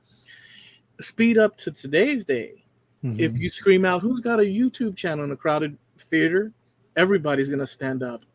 Just about. Yeah, well, yeah, it's mainly now TikTok and things like that, but the point, but the point I'm trying to get at is that technology, everybody with a camera is got something on. There you go. You can switch it for TikTok, but the point is that we're so entrenched in this tech now, whereas in the beginning it was something to like, wow, oh really? Well, what do you do? Well, but now it's like, it was in the beginning. It was, you have a YouTube channel? Oh, how cute! I didn't know you had a cat. No, that's true too. That's not what it is. They didn't know necessarily, because it was still, But by the same token, and we've talked about this before, we really need to land the plane. We're going on an hour and a half here. Okay. By the same token, the big time companies were forced into paying attention, because when you have videos out there of a group singing a song that has 380 million views, you have to pay attention to that. That's 380 million people have clicked the button and watched this video. They dream of 380 million people listening to anything they have to say. So it's not seen as the little cutes. Oh, you have a YouTube channel? How cute. It's not seen that way anymore. No. People pay attention, depending upon, your view count. Yeah, and you know what, though? Also, an interesting thing that we realized a few years back, maybe earlier than a few years back, but a lot of these people on YouTube are basically more popular than the big stars that we would consider back in the day in terms of numbers, sheer viewership numbers. They're bigger, some of these people, than TV stations. Yes. It's so surreal, but yet it's, and by the way, in that mix, here's something from left field. Some of these people, like I just mentioned, are bigger than TV stations and this and that on YouTube, let's say, or whatever, TikTok, like you were mentioning, whatever. But here's the thing: even with that said, that they have a bigger following than famous people and so on that we would consider before the internet times. Yeah. Many of them I've never even freaking heard of. Yes. So in that mix, this world is so big. It just, the whole thing has become so weird and random in a way. I don't know. I think it's an interesting angle, but it is very interesting. Any final words before? Bye. All right. So listen, we're going to wrap this up. We do have an after show. We want to thank you guys for hanging out with us. This is the Trampled Underfoot Podcast show. We do it live every Tuesday, 9:30 Eastern, 6:30 Pacific on YouTube. Trampled Underfoot Podcast on YouTube. We have a Facebook page, and Mark is going to post a couple of videos there on the topic that we talked about today. We usually do that, so visit every time we do a podcast. We'll every now and then post pictures and videos and such of the things we talk about. So you might want to go check out Trampled Underfoot Podcast on Facebook. We also have a website, trampledunderfootpodcast.com. You can catch our past episodes over there by pressing the Wayback Machine button. And we do wish you guys a great one. But before we do take off, we do want to mention that we're also sponsored by... I thought you were going to forget me. Steve Nealon at Harneal Media, your web source. He's your man for web hosting, for website design. He specializes in websites for makers and the maker community, but not exclusively so. Anybody is more than welcome to reach out to Steve. He is your guy. If you'd like to develop or increase your web presence, he'll do as much or as little as you would like for him to do. Full service to a la carte service. He's your man. That's Steve Nealon over at Harneal Media. That's HARNEAL Media.com. All right. So listen, we'll catch you next week. Be safe. See ya. Peace.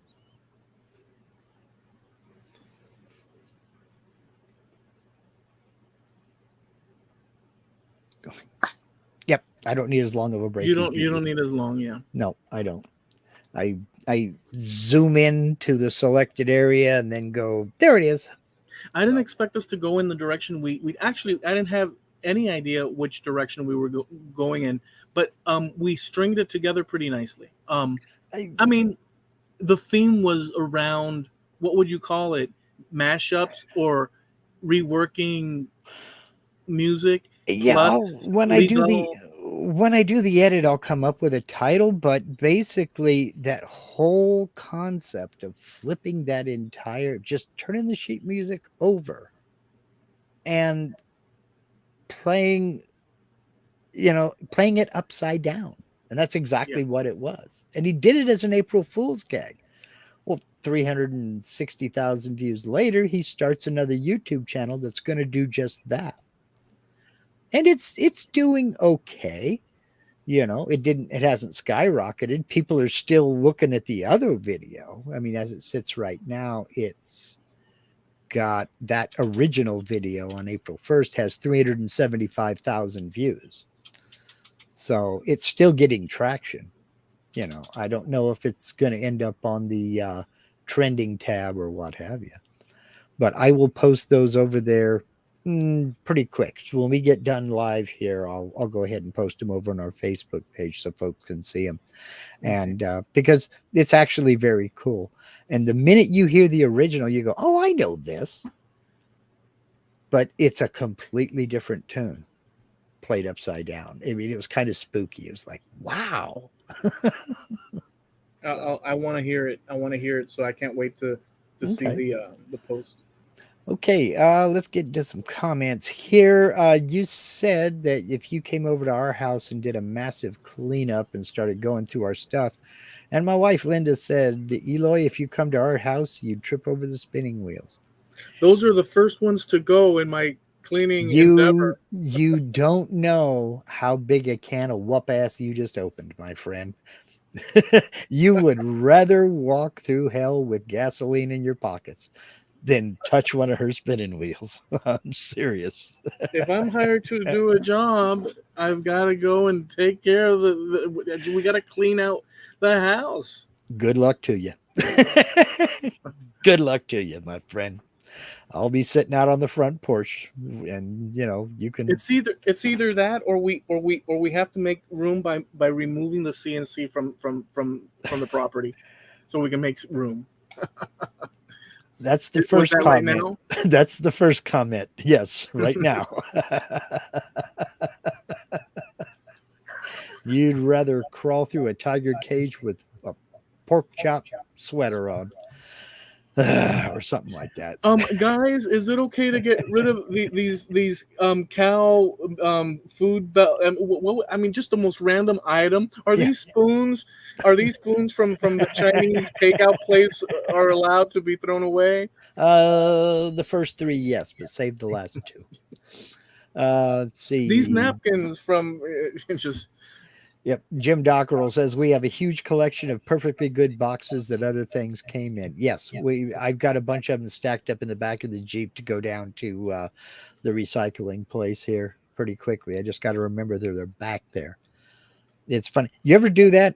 You ever put something in the back of your car that you're gonna take somewhere, and then you forget it's back there, and then you only notice it when you go to put something else in there, say, oh man, I got to take those, it was like, I got a bunch of flattened boxes stacked up in the back end of the Jeep, and I pull up to the place and open up the door and throw them out into the dumpster and hop back in and go.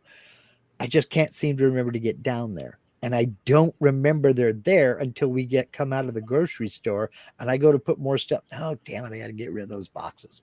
And so I'm piling stuff on top of them. Yeah. Oh, yeah. Absolutely. Bunch of items like that. Or you run out of something and don't realize you ran out of it until you need it. Yeah. And it's like, I knew I ran out of that. Why does it smell like rotted yogurt inside my car? Yeah, exactly. Let's see. Jim Dockerel says, yes, talking about the unit pricing. On the shelf tags, at least up here, the shelf tags have unit pricing. We do that here as well. I don't know how many folks I've pointed that out to, i.e. cartons of eggs price also have a price per egg. Yes, we do that as well. But I've noticed something depending upon the store. Like if you go into the salad dressings, you go into the condiment aisle and you look at salad dressings. One brand of Italian dressing will be priced and the unit price will say something like 57 cents per ounce or whatever. But the next one says $2.75 a pint. It's like, well, gee, thanks a lot, Professor Plum. I could tell that the bottle was $2.75. How about breaking that down? Okay, Greg Snowcrutcher says you also pay for convenience like travel toothpaste or mouthwash. This is true. Yeah. If you've ever bought the little travel size shampoos, it's almost expensive as a full size bottle. But again, you're paying for all that packaging. Dude, it's not as expensive. You guys have to take it to the extreme, don't you? I have never seen a little tube of paste that you get out of those little buckets because you're going somewhere be more expensive than the actual full-blown tube. Never seen it. That's why I said shampoo. I've seen those little travel size shampoos be $2 and a full size bottle be $2.35. Same brand. You're paying for all the packaging. That's what I'm getting at. They've got to put for 16 ounces of shampoo. Yeah. You got to go into 16 1-ounce bottles. You're paid for the packaging. Believe me. But I mean, yes, I understand, but I've never. I mean, whatever. I mean, I think that it's true, but I don't see it as prolific as And a lot of times, like I say, they have that, we don't want to carry this price, so you're making us carry it, so you're going to pay for the convenience. Yeah. So. Okay. Fair enough. Greg had to get in his ridiculousness. Yeah. Well, he also says when you find a good deal or a mistaken pricing, you just shut up and buy it. Well, they're counting on that. Yeah. Because they do. A lot of times they will mark something down just because they got too many of them. And you will see inverted prices. They just mark it down and don't say nothing about it.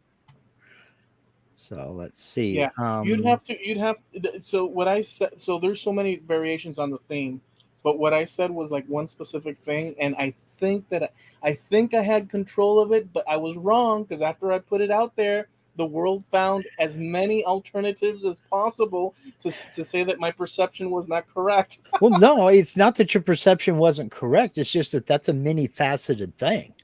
I mean, it could very well be exactly what you said, but there's about 16 other things it could be as well. I have to concur with that. It's true. That is true.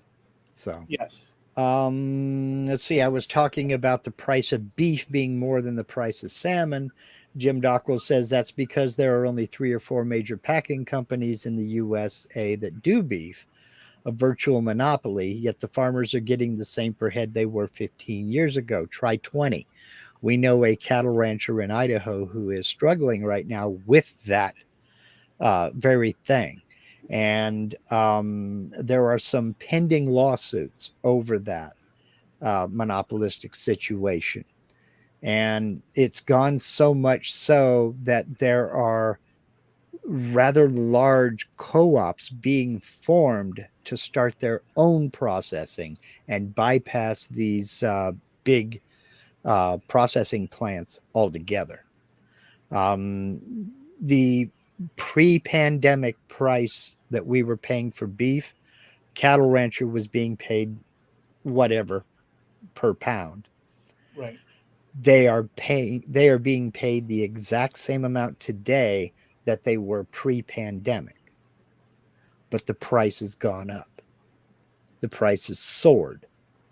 The cattle ranchers, there's a lot of them losing their farms. There's a lot of them losing their ranches or just switching over to something else. Got rid of their cattle and are growing corn or whatever, or raising sheep for the wool or what have you, because they just cannot stay in business because the price of feed and everything has gone up. Yeah. And they're losing more and more on every head.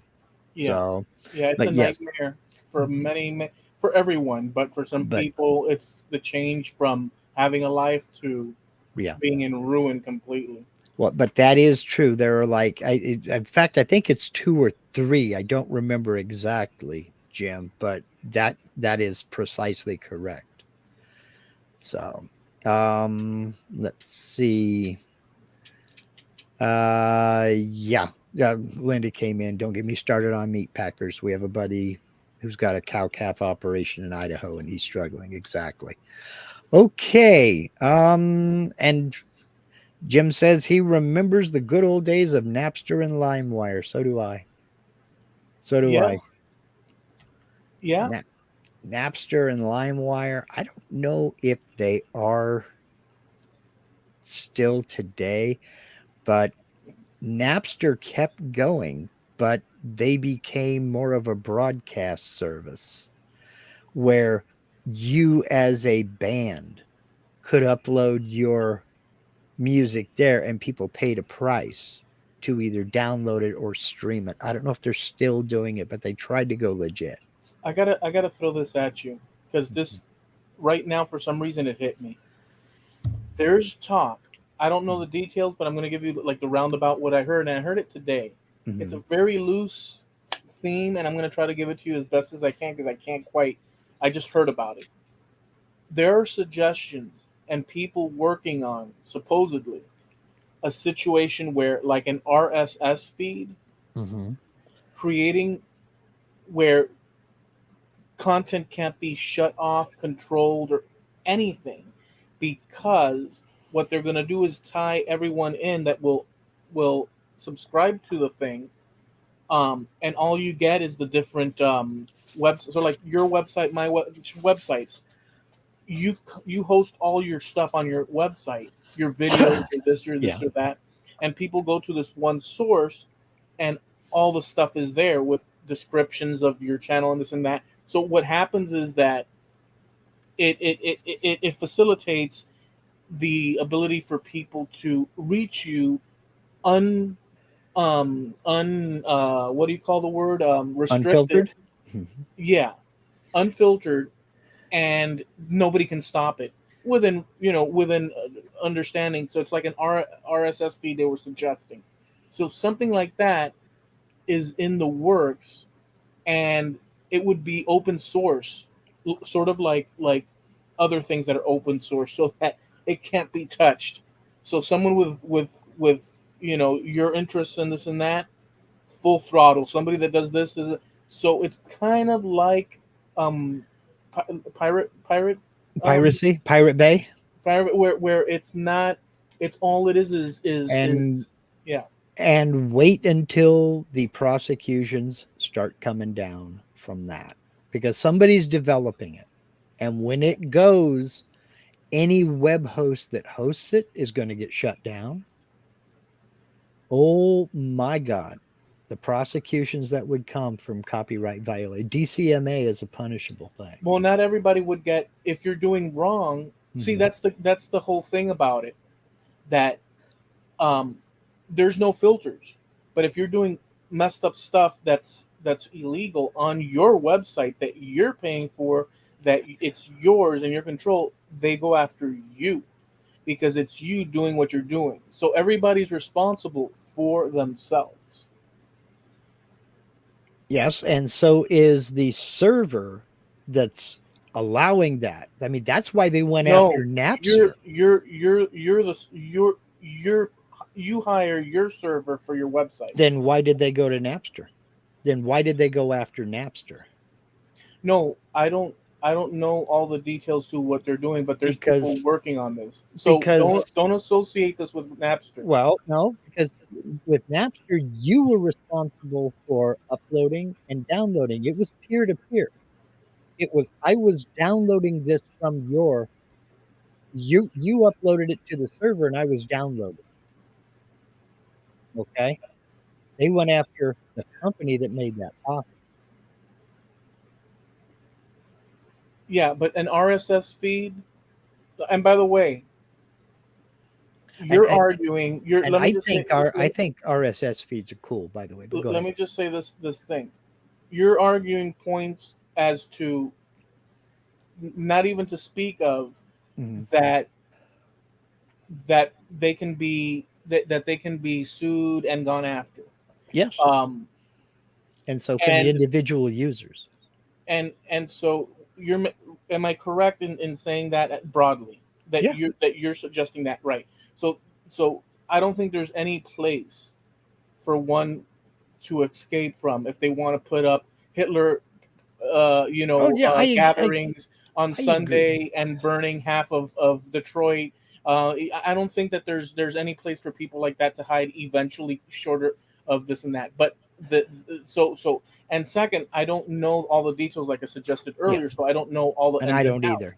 So right, we don't know. But all I'm saying is that the idea that, because this is in terms of like people putting out content and being struck down on things that are politically not convenient for the company for whatever reason that might be.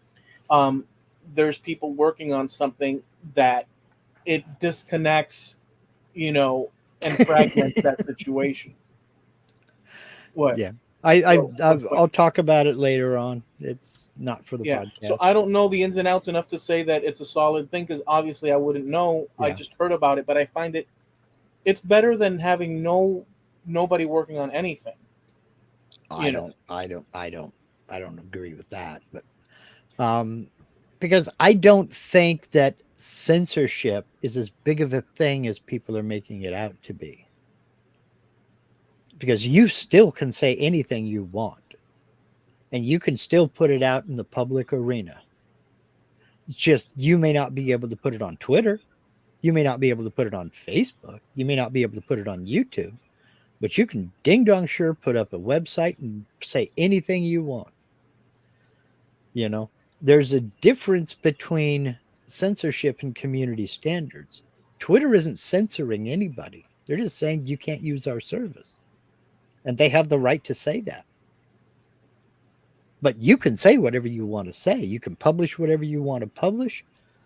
You can put it up on, you can start as many websites or put it up on websites that will let you put it up.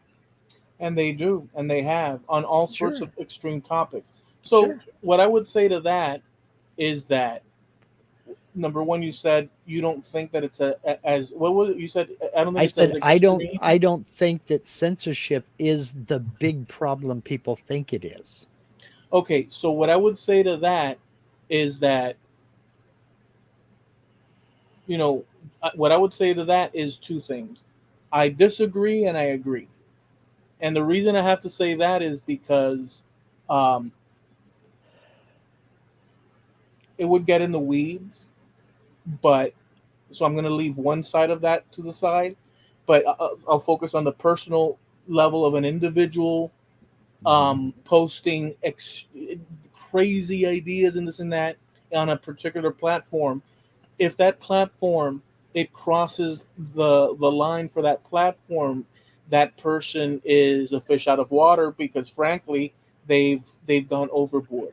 There are more subtle ways to get a within a platform to get a certain message across, whatever that might be, where it doesn't break the rules of that platform. So you can, even within some sort of perceived censorship, whether true or not, still get away with a whole lot that might be unfavorable to that platform by doing it tactfully and so on.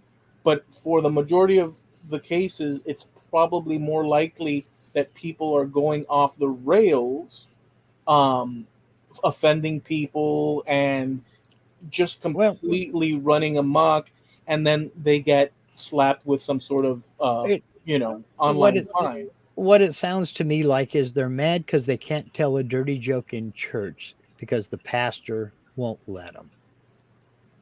You know, that's a lot. That's what a lot of it sounds like.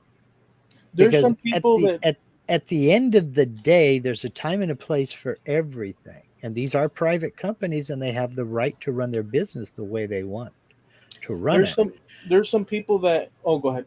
And the thing that a lot of people are forgetting is that when you create an account for that social media site, be it, let's pick Facebook because that's the big one.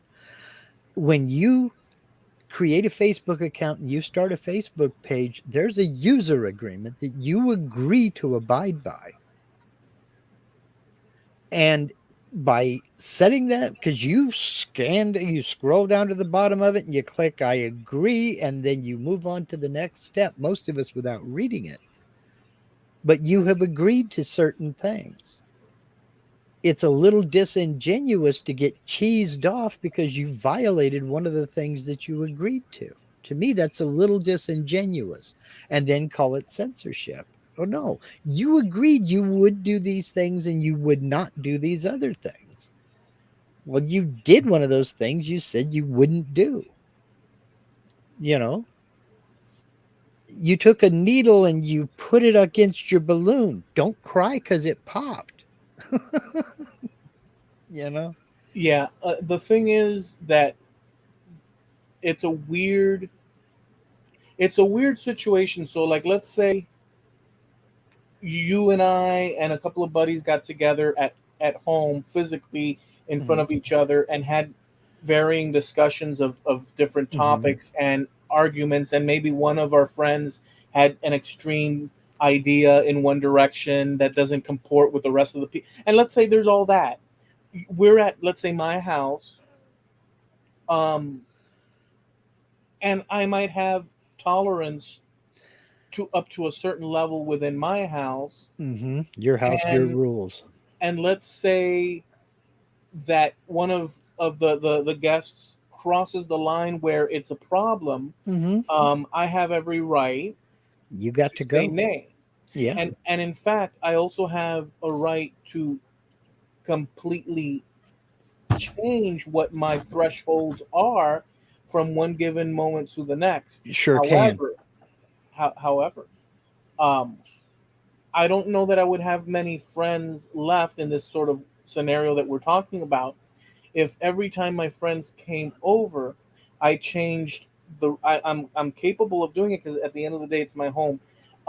If every time my friends came over, I changed it up to a point where, nobody necessarily felt comfortable, and you lose your friends. You could also have that scenario, but at the end of the day, it's my right to lose my friends, um, Right. with my But particular choices. But I liken that to this playground of Facebook or whatever mhm, platform you're on. All these people are on these platforms, right. and it's a situation where, you know they do enjoy certain governmental protections by law, and there's gray areas that have been discussed in the past few years, Right. which I mentioned a while back when the issue started popping up. I mentioned it to a Mhm. bunch of us, as a thing. It wasn't welcomed. The idea, like the variation, wasn't welcomed, but it has had footing. Now, with that said, But at the end of the day, it's what you're saying. These companies, even without you doing nothing, it would be silly for them to do. But in many cases, um, it would not be here nor there.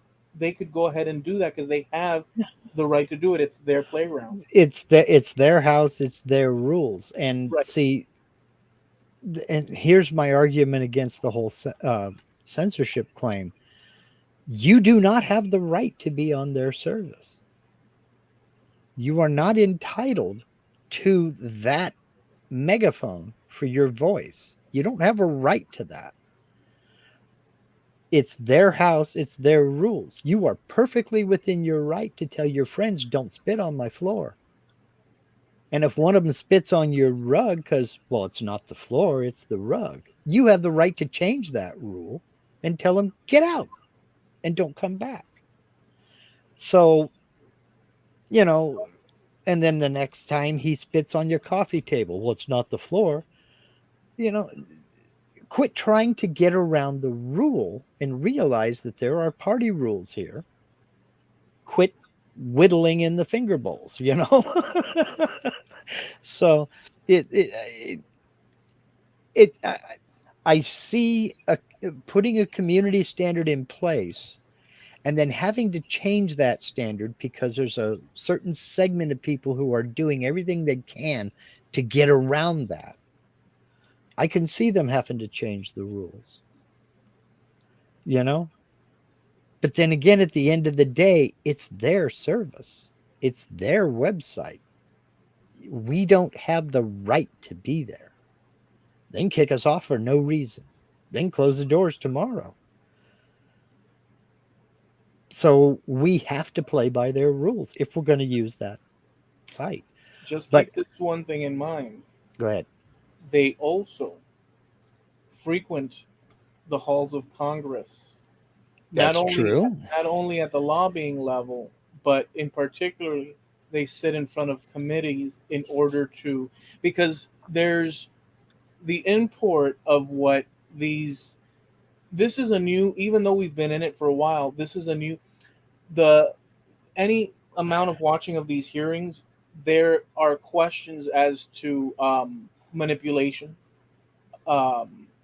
Since they are public, not public, that's even wrong. These are private, but see, right. that's the problem. There are legitimate congressional United States of America congressional considerations on both sides of our two-party system that have concerns over these platforms and their ability to snuff out conversation. That's in congressional records for the past few years. And what it's going to take is a consortium of millionaires to either create the next best thing or buy them out. No, because what happens too, Mark, is that yes, that you could kicking down kick the can down the road. But what's happening is that I think I don't know that you would disagree with this, maybe to a certain degree, but I think that before we had the television, radio, which we've discussed, and we got our information from there, and elections and so on was limited to manipulation through newspapers and the media that we had. But now we have this monstrous situation with social media, and the fear is always from these politicians, and rightly so. And it's probably a danger to the if a foreign country comes in and floods money for a campaign that is used as a psychological warfare against the American people, then that's on them. Then that's on the service. That's on that's on Facebook, let's say. But the third thing on top of that is, this is why this is actually, for our purposes, for you and me that do what we do, we could be controversial in a little tiny way, but who are we to, and even so, sometimes we get hit, right? But it makes no sense. But if if you consider also that apart from a foreign agency coming in from a different country to try to sway our elections and this and that, if you think also on the level of not even having to be foreign, you have parties within which are allowed to do it, but use these services in order to flood propaganda one direction or the other. They're using it as that type of a venue. But how different is that from placing an anti-whoever ad in a paper or an anti-whoever ad on the radio or on TV? It's the same thing. If they're publishers, that's where the grace is. So it's not all. I get where you're going. What you suggest in the beginning, I completely understand. And the apparent thing is what you're saying, that now, if I like it or I don't like it, if they want your ass out, you're out. But we're talking about two different things, because now you're talking about outside agencies advertising. That's completely different. No, and I do think that needs to be regulated. No, I said that as one. I said there's various. Yes, I said the outside. That's one thing. But then I explained also that there's political agents inside here from whatever party that also use these tools, to. Oh, okay. I see what you're saying. So you have outside influence, and then you have inside influence from American people that are trying to sway you, or politicians to sway you in one direction. And these platforms are the place where battles are fought, right? For the minds of and souls of Americans in political, life. And so then you have the publisher situation. Well, go ahead. So to me, I see that as another one of our checks and balances. Now we're getting onto politics, and I really want to get away from it, okay? But I see that as a part of our checks and balances, because you can come along and be pro X, and I can come along and be pro Y. And we can have our argument, we can have our discussion on Facebook, and people will block us or unfollow us as they see fit. You know what I mean?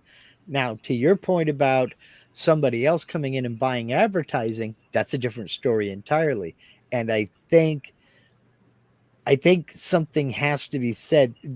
A decision's going to have to be made from higher up. Are you a publisher or are you a service? Because you can't have it both ways. You can't sit there and say you're a publisher but not be liable for what gets published.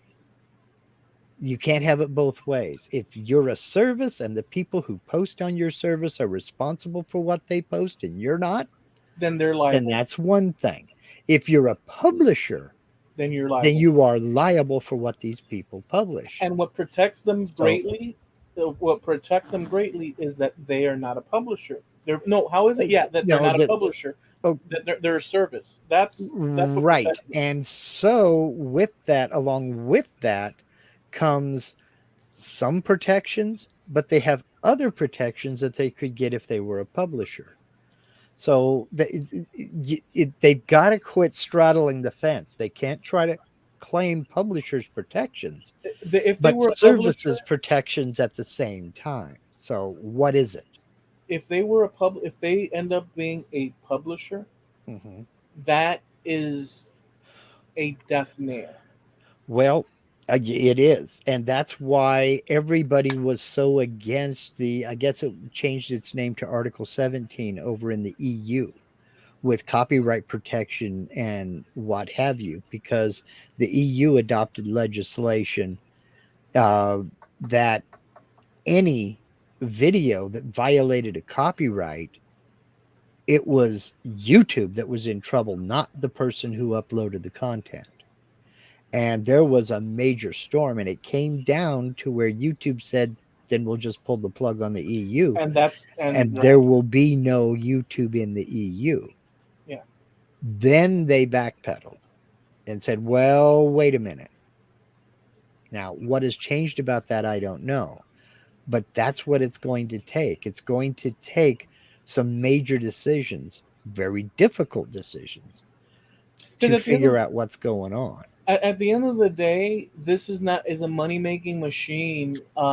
They have all our information in terms of habits and just all the I guess you would call it breakdowns with charts and whatnot, even if they aggregate it out or whatever the case may be, they have a pulse on population attitudes and buying habits and political affiliations and ideologies and keywords.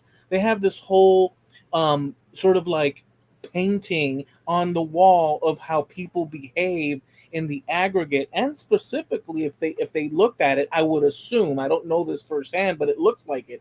So they have great immense amounts of power that politicians, as an example, or companies, as an example, businesses trying to run, sell something, just a whole host of that they would want to know about their customer base before pushing out a product. And so the whole thing is way bigger than, just, let's say, Joey pissed off because he can't say 3 words and whatnot, even though that is important as well. But that's what they that's the censorship that I keep hearing about, is the fact that Joey can't say 3 words on Facebook or Twitter or in a YouTube video. And it's like, dude, when you're talking about a private industry, you have the rights they allow you to have, because you don't have the right to use that service.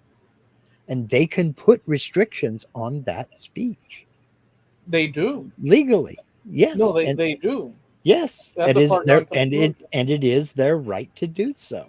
It's a private company. You have the right to go somewhere else if you want to post those 3 words.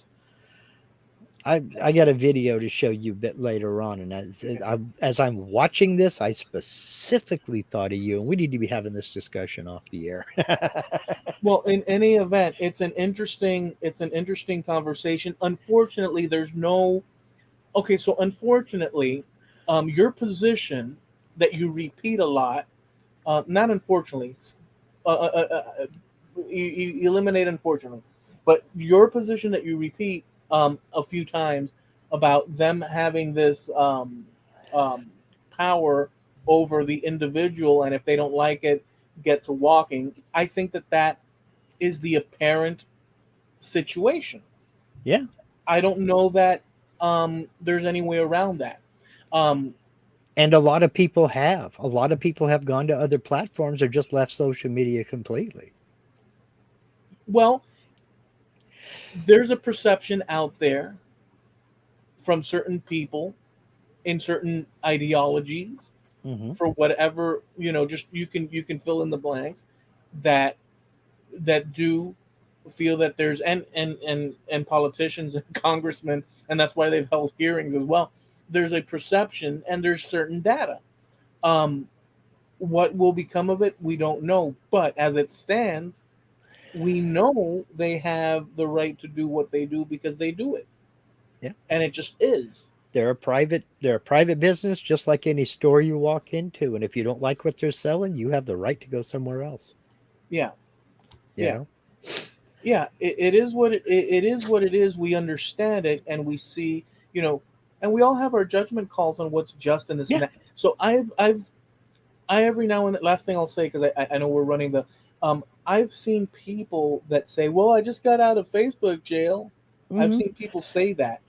And here's the thing. I don't know how outrageous or not outrageous was the thing that they did or did not do to get them into that position. Because I never know, because they disappear and then they come back all of a sudden. But at the same time, I've seen cases where people didn't do much in my I think thoughtful observation of the situation, and they still got yanked for whatever reason that's not quite concrete, but the company decided that it was. I don't have an answer to that. It's not about fairness, it's about what they decide, and it is what it is. They're a private company. They don't have to be fair. You would think they would be, but they don't have to be. Yeah, they can just decide that everybody whose last name begins with the letter F is gone. Yeah. Doesn't have to be any rhyme, reason, or cause. It's their business. They'll run it the way they want to. And we have the choice to participate or not. That's the state of the situation. So I mean, regardless of however many users are on Facebook, regardless of what they think, you don't have to be on Facebook. You really don't. You know, yeah, I use it for a couple of things and that's all. I'm just not on Facebook much anymore. there's plenty of places out, variations um, of Well, this sort of back and forth that people mhm, can participate in. But the reason people go to Facebook, um, and it's easy. frankly, yeah, and it's because of It's any number. convenient. It's easy. Yeah. It's any number of factors, including easy and convenient. Whatever it is personally to them, it's a known, Hmm. But then again, there's people that go and live their life or digital life on like TikTok, Hmm. like you were suggesting before. Yeah. I personally don't like it. I I don't don't like. either. I But don't like Twitter. millions of people worldwide do. I don't like And Twitter. I don't like TikTok. I don't like any of them. I'm not too keen on Instagram. I'm not too keen about Instagram, but I will say that I do have a preference for Facebook and YouTube. I do have a preference for those two. Um, I'm not a big one to necessarily complain about Facebook myself. I have about YouTube though. That's for sure. But I like Facebook's setup, and I know they're collecting the crap out of your data and your buying habits and this and that, whatever the case. Well, they But all are. They but all are. it's a great. I find it a great way to communicate with friends. Uh-huh. I Yeah. think they've done a good job with the tools that they have. You know, at the end of the day, I think that they're biased. Yeah, of course, I think they're biased as hell. Everybody's biased. Yeah, no, but I'm saying biased in one direction, in a Sure. specific direction. That if you pushed me on, I would say. So, you know, that exists. Yep. We know the standard. Yep. And we have the right to decide whether or not we're going to participate. And I know what I said a minute ago was a foreign concept about you don't have to have a Facebook page. You don't have to be on Facebook. And a lot of people who have unplugged are a lot happier. Yeah, you know I mean, there's that. You don't have to. You could go and live a normal life disconnected from the digital world.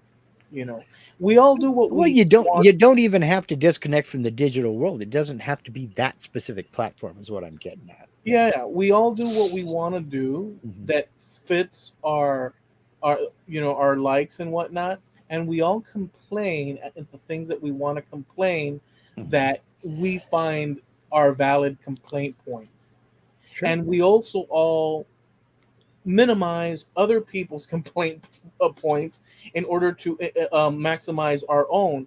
It's unfortunate that, and it's that very nature of human beings Hmm. that's focused on what we view at the exclusion or minimization of others. It's that very same problem that is unsolvable that occurs on Facebook and that occurs at the level of these, and it's unsolvable. It's unsolvable. No, you're right. It's unsolvable Mhm. because no matter what position you take, somebody's going to have a contrary position, And and the leaders of that's it. these companies are also gonna have the unfortunate truism of Their their personal directive. job one for them is to put that advertisement in front of you on Facebook. That's job one. Yeah, Try to keep you on that platform so that you will continue to see that advertising. yeah, But that's the job of every website. That's the job of YouTube to keep you on the platform so you'll see the advertisements. That's the job of Twitter to keep you on that platform. Instagram, the same thing. Chrome, the browser, the same thing is to keep you there so that you will see those advertisements yeah, and collect data on everything you search for so that they can put advertisements pertaining to that subject in front of you. I'm one to say I don't need to see the Eiffel Tower in person when I can see it comfortably from my room. Yeah, but until you've stood up at the top of it and looked at the rest of Paris, think of it this way. That's the only place you can stand in Paris and not see the Eiffel Tower is in the Eiffel Tower. No, what I mean by that is that I'm one that's pro the digital world. I am totally Oh, pro I am too. the I am digital world. too. Like I am totally sold on the idea. I just don't see the quote unquote censorship issue as big a deal as people are trying to make it out to be. From your vantage point, though, Mark, Yeah. if you can't, And if it you is. can't, It's my opinion. if you can't break, but is it? Do you consider your opinion the flawed or? I So let me ask you this way: do you consider your opinion? I know that you would say no, although I don't know exactly that you would say. I was gonna say, do you consider your opinion the last word on the matter? And I know that I feel that you to me, to me, but factually speaking, no, it's not the last word. It's right, always right, open for discussion. right. So that's I would think that you would say that no, it wouldn't be the last word. It's just Well, from your personal vantage point. if I've developed an opinion, I would have to think that that opinion was based on something that I've observed or some facts or something, or you know, Yeah, even just anecdotal evidence. but But I have to have enough input to be able to form an opinion, and that's why my opinion goes in that direction. It's like, poor kid, you can't say that on Facebook. You've got a whole world wide web out there. Why does it have to be Facebook?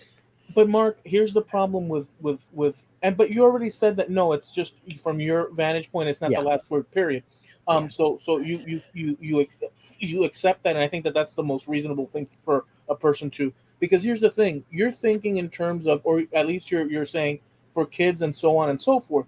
But there's journalists with breaking stories in situations that we can't quite wrap our heads around because we're not in their shoes counting millions upon millions of people out there that that would take issue for things that we're not even that we're not aware of. So it's not just kids saying silly things. There's things out of our purview that this touches on to the point where, you know, Congress has had hearings about it, and so it's a little bit beyond just kids saying snotty things or being Well, bratty. even news services decide what they're going to publish and what they're not. The AP, the UPI, NBC, CBS, it doesn't matter what alphabet you use. They all have that internal editor who's going to decide what story runs and what story doesn't. So just because a journalist has a story doesn't mean that it's going to get out. And it's not Facebook's fault.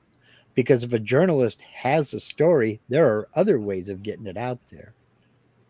You know, No, but you're you're right. They're setting. not. You're right. They're not going to get the story out on Facebook and get the story featured there, or get the story out to the people who want to follow them there. But there are other avenues. Yeah, You there's know. other avenues, but I'm trying to get at by using that as an example is that before I mentioned that as an example, and Mhm. you gave your that reply, you had not, you could have considered it, but you didn't necessarily consider it at this moment as an option within the world of hey, but this, how about this? You didn't really add that into your thing. You were more focused on the things that you said, which is understand. You're focused on what you are, and I Well, am on what I am. I'm just trying to put forth the concept of by using that as an example as something that maybe we're not aware of that we're not well, including in our. In other words, I dude, don't there's know a what lot of things that we're probably not aware of that we're not including. we're not including everything that we're not aware of. Well, yeah. So by saying So that, I'm not. I agree with your conclusion. They do what the hell they want. Period. So like mhm. that's it. And the story, as far as that's concerned. But the question remains is that it's to me, it's not just ratty kids being No, and I never meant appreciate. to give you the impression that it was just a bunch of kids. It's just the way a lot of these people talk. That's what they act like. They act Right. like 5-year-olds who can't tell a dirty joke in church, and in it's just our like, sphere in our yeah, sphere of what we see, but it's bigger than the sphere that we see. There's too much out there for us to know the weight of what this is. yeah. Take Well, care, that's Jim, true. Yep. Have a good night, Jim. and make sure to take But off your slippers. yeah, really. So listen, in conclusion, we went in this direction. It's okay, we went because it's the after show and this and that. But at the end of the day, what we're really saying is that, as far as you and I are concerned, we kind of see the same picture. But Yeah. I have not kind of. We see the same picture at the end of the day, that they can do what they want. We agree with that. But Mhm. but I'm a little bit more hesitant to just to say, oh well, that's all right. I'm not saying it's all right. I'm saying that's the way it is. If you want to play in their house, you're going to play by their rules. I'm Well, not saying it's fair. I'm not saying that it's equal. I'm not saying that it's right. And I'm not saying that I'm happy about it. I'm just saying that it is, and I'm one person. What am I going to do to stop it? I'm not in a position to buy controlling interest in Facebook and change rules. Although God knows I wish I was. yeah, but remember, this is important too.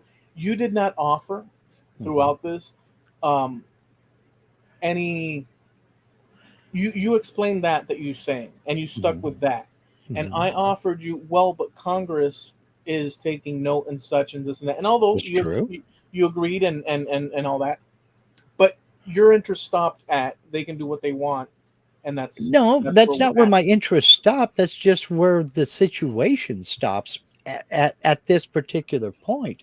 And I said some very difficult decisions are going to have to be made You did say by that. the powers that be, You did. and come down and say, pick a, you can't sit on top of the fence, pick a side. What's it going to be? Because your days of straddling the fence are going to have to be over, you Yeah, know? you did say that. So I have to rewind myself and say you're right. You did. It's just that, so you did. So you were balanced in all that. It's just that I'm leaning greatly into like these people getting it balanced and straight. Like I have more It's, of an interest in my mind, whereas you're like, okay, it's not Facebook's job to be balanced or straight. Are you, or no, are but you talking about the powers that be? no, dude, come on. I'm saying that the see it's this is where we're talking the same language, My, but it's but my rounding off to the highest mhm. decimal um doesn't arrive at you in the correct fashion, because I'm not taking the time to. Well, What I could say in 3 words or a sentence is not effective, because I might choose the wrong words, which I just mhm. did. Yeah. Because you can take any conclusion from what I just Yep. said, and you took the wrong one that I I wasn't think intending. I think to make it easier, here's what I would like to see. Okay. I would like to see grown-ups running the business. People say hell, people say damn. They might say worse words than that. But it's nothing that people haven't heard in every living room, in every house, in every street, on every city in this country. Okay. You have to have standards. You have to have community standards if you're going to run something that doesn't turn into a constant rock fight, internet rock fight, because then the service becomes unusable and people leave and your advertisers go away and your business collapses. So you have to have some standards to keep advertiser friendly. I would just like to see some grown-ups running it. And the first thing, fire these so-called fact checkers and tell them go play in somebody else's front porch because mine's closed to you now. I would also like to see a little bit of human intervention and stop relying on the technology and machines to catch something quote unquote offensive, because offense is subjective. What offends you doesn't offend me. And what happens when you get offended? You get over it. You don't get cancer. You don't develop leprosy.